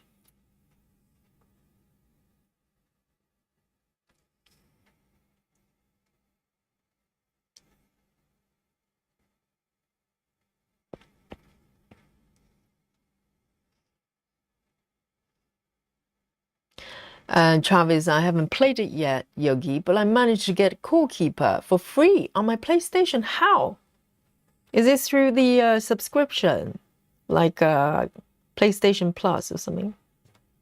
It's a great game. It's very addictive. So if you don't have time, don't play it because you're going to get very frustrated.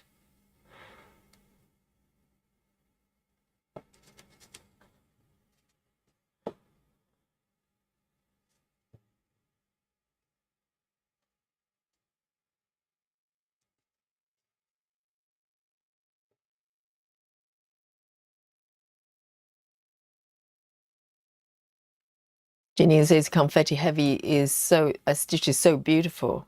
Oh, which, Janine, have you got Stitches So Beautiful charts? Which one are you stitching? Because Janine is talking from experience, aren't you? I'm going to just do a pin here. I don't normally like to do pins. Just one stitch. No kidding. Totally non-apologetic. Just go, hey, one stitch. There you go. So that stitch is ultra important, okay? It has to be there or the whole chart just breaks. 3857.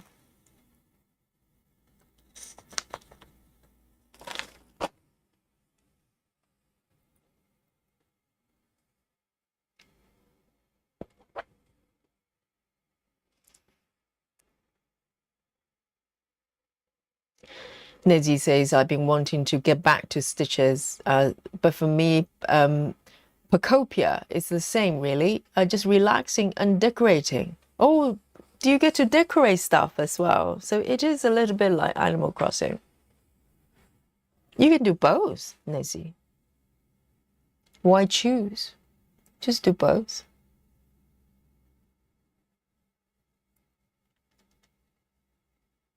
And this one, oh, I've got some green action coming up, guys. 3347.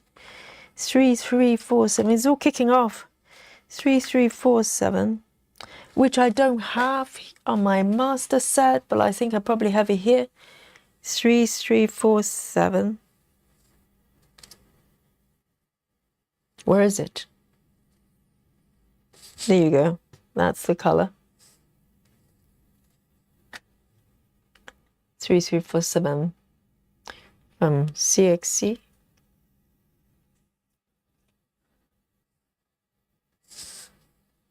Wow.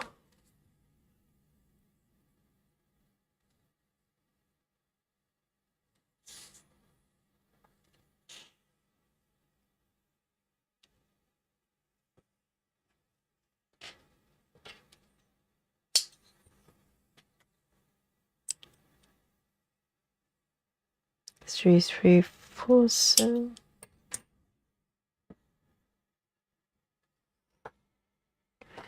It's always exciting adding new colors to the master set. It means you have not really stitched this color before, at least with this thread, you know. 3, 3, 4, 7.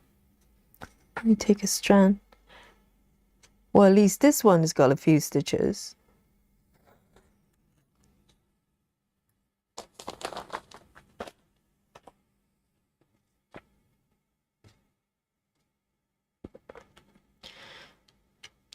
Oh, okay. It's one of the monthly games for free. It's not really free because you're paying for a subscription, but I know what you mean. Yes, it's like Game Pass, isn't it? Stargazer says, Yogi, that's a good question. According to Googly Know-It-All, Ada is coated heavily for keeping structural grit, holds open, stabilizes the fabric for stitching without hoop. Oh, right. Yes, maybe that's why. Because Ada, maybe for some stitches, they want to do either stitching by hands or maybe new stitches. They do not have the frames or hoops. You're able to just, you know, hold the fabric with your hands and stitch.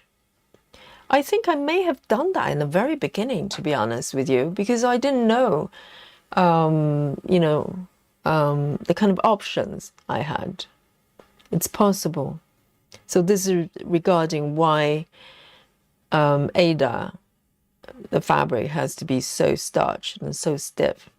Within reason, I think if it's too stiff, like some dimension kit fabric, where your hands start to hurt, that's slightly over the top, slightly over the top.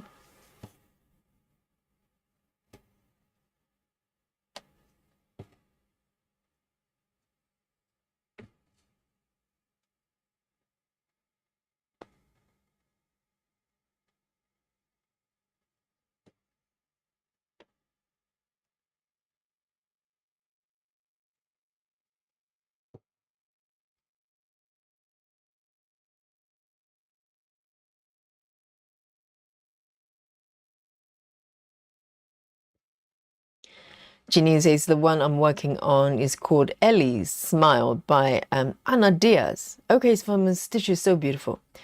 And Janine says I love it, but it's slow going. I have seen the one Suzanne has been stitching from the beginning of the year.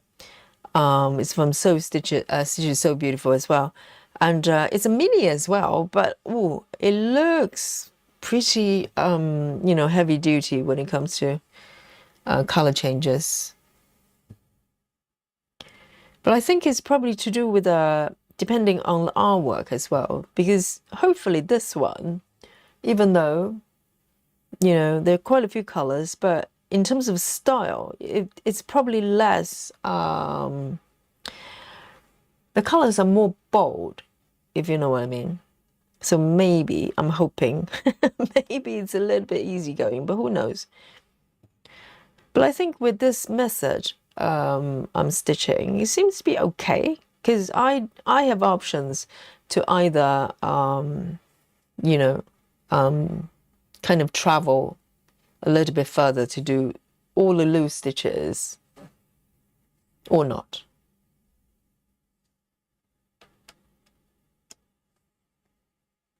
I think Confetti, I'm kind of two-minded about it, because I have dealt with Confetti with methods like color flow.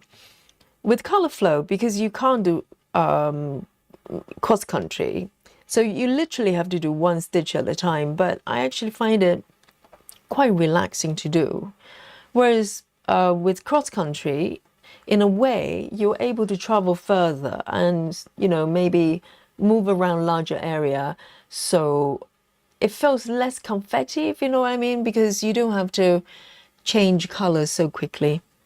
Oh, this one, oh, I'm tempted to, let me see, let me be a little bit more disciplined. Let me come down here. Because, let me do these ones.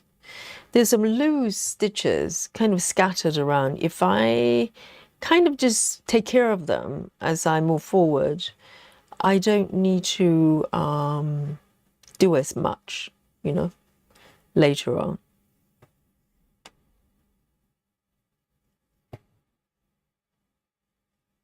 It's a strategy game.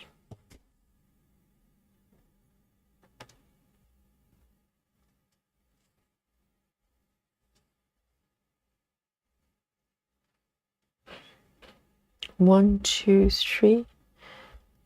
1, 2, 3. So this one, I'm going to travel a little bit further because I still have some thread left.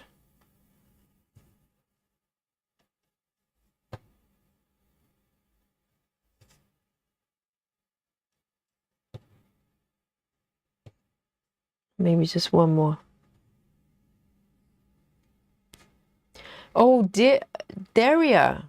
Well, Daria is definitely one of our loyal viewers. Daria has been doing reverse stitching. Okay. I hope you enjoyed it.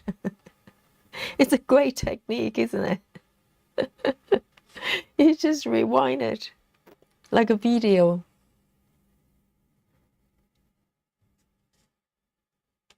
I know. I demonstrate reverse stitching from time to time for our stitchers, you know, for times of need. Sometimes you just need to reverse your stitches.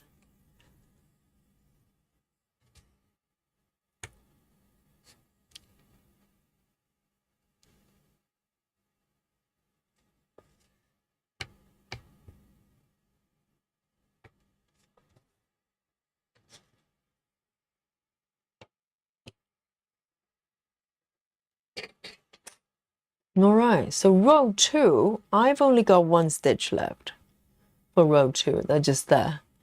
So I'm going to go and select that one. 3051, 3051.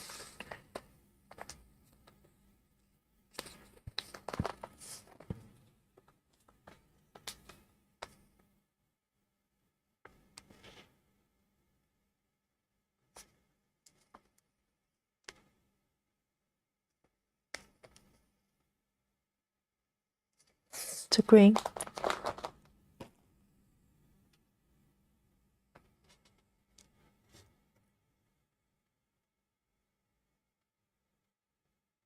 Nancy says, I'll put this picture on my wall for sure. Yes, definitely. It looks like a painting, so it will look very, very nice as a finished piece.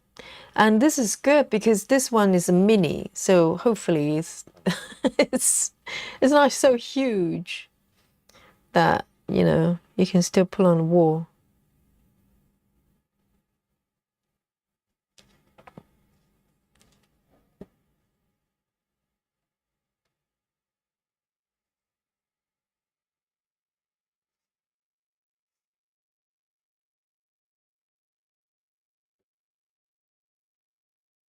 Captain Squirrel, hello, hello. I saw you never turn up. Say hello.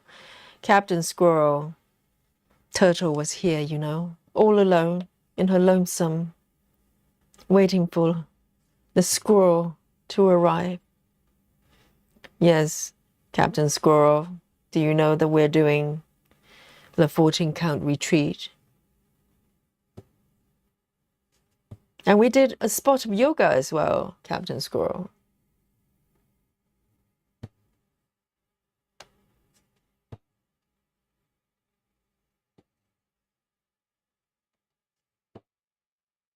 So this one is scattered everywhere as well. Let me see if I can take care of most of them. That one over there.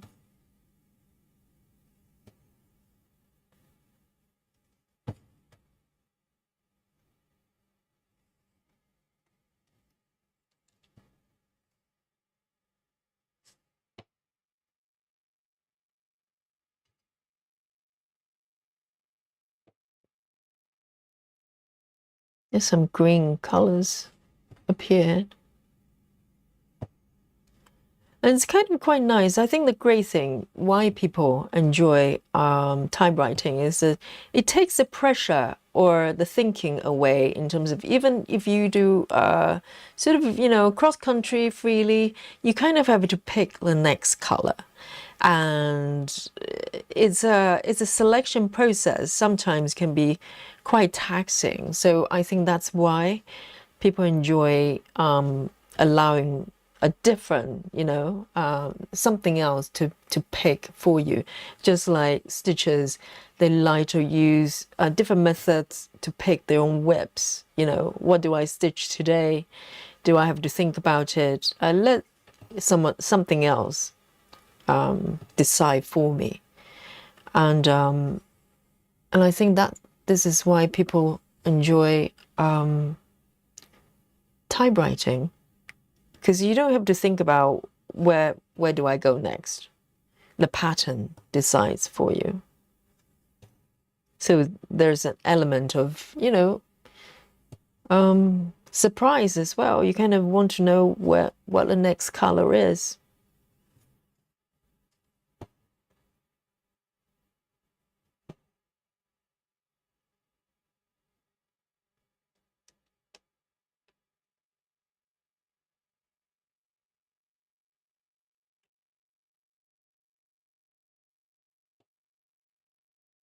And I'm gonna just take care of all the loose stitches until my thread runs out.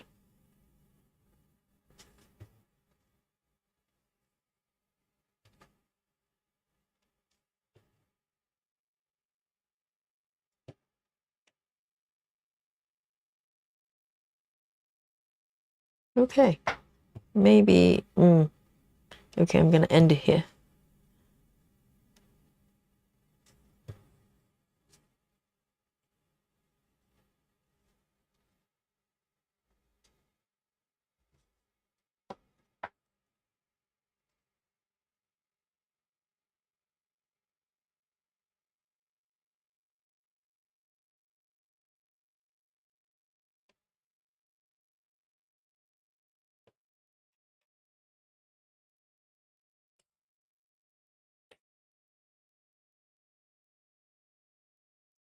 Oh, it's Moomin, the name of the artist. I'm not familiar with it.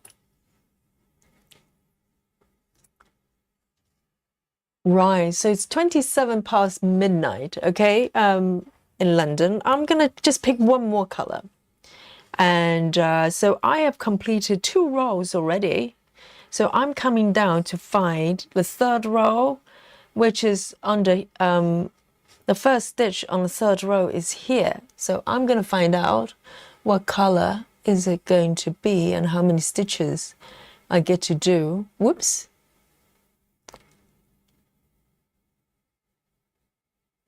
And hang on, there's one stitch I have not marked.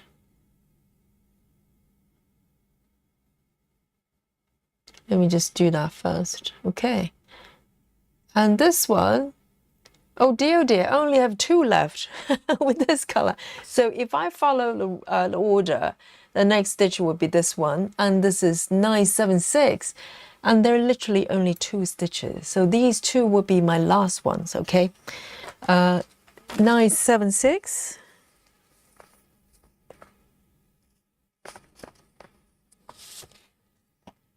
All right, I think we're entering the confetti zone.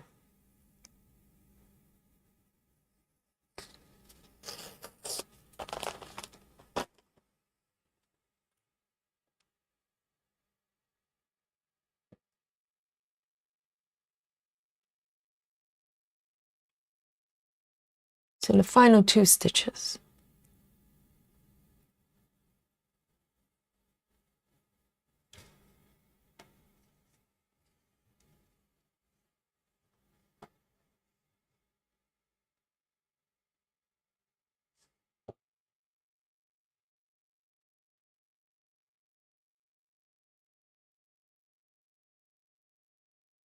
I think CXC is definitely the right choice. It feels really good.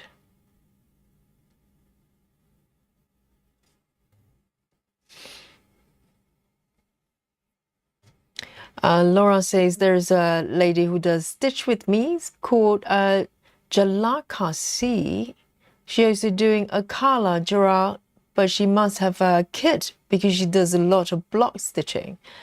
A lot of block stitching. Why does he have to be a kit then?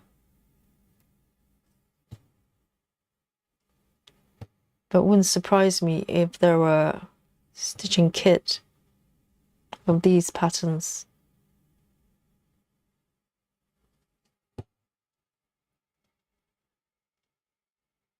Oh, Neji says it's a great book, an art style. Okay, I'll look it up. I'm not familiar with it. There you go. That's the 2 stitches. And this one's 976. Very nice. It went away, the time just flew by so quickly. I feel I've just started this piece. And, you know, I might come back and continue this. I have to, don't I? It's a new start, and it's starting to look exciting. You know, I started the top border there and following the row by row, and now it's getting to the colorful bits. Oh, I'm really excited. So let me show you what's happening today, okay? So today's a new beginning. Not only the new beginning of our 1-week retreat, 14 count celebrating lower count fabric. I would say, you know, within Ada territory is all very cozy stitching in my book, and you might have a different fabric count that you like, you know, but not only first day of the our retreat, but also a new start as well. I have not started a new start on 14 count for a long time, so I'm really excited. And if you have not seen this mock-up properly, and let me show you what I've been stitching today, okay? And you will not blame me for choosing this pattern. So this pattern is called, what is it called? Festive Seascape. Okay, so it's water and the mountain, the trees, and in the background it looks like hills and mountains. It's just gorgeous. It's by an artist called Karla and Gerard, and the chart is coming from Stitches So Beautiful. This is my first one. So this is my first Stitches So Beautiful experience. And so far, so good. I've been warned this can be quite confetti, so I'm bracing myself for it. And this is the chart. Let me show you the specs. Okay, so I'm stitching on 14 count, of course. And this chart is not super big, but it doesn't mean it's not challenging to stitch. Okay, so this is 250 cross and 200 down, so it's not the biggest chart that I have, but this is a brand new experience, and you know, it's got 110 colors within this area. So we're talking about a lot of color changes, and I think we had quite an easy you know, start where there weren't that many color changes, but I think, you know, gradually moving forward, things may change, and I'm looking forward to it. And let me show you. And guys, yes, I am going to show you how many stitches I've done today. So today I've done a little bit on the top, and my plan is to stick with the 5 block width, moving forward with typewriter method. And I think it's working really well so far. I enjoy it. I enjoy it. And I'm free to change methods whenever I want. And, you know, as long as I'm stitching. So guys, I'm going to show you my stitch count, okay? I'm going to count to 3, 2, and 1. Dun, dun, dun. Let me pause this one. Today, the grand total of stitches Yogi has made is 265 stitches. Yay! And today is kind of regular length. We have not sort of extended longer than usual. So this is pretty good. And guys, have a look at my percentage already.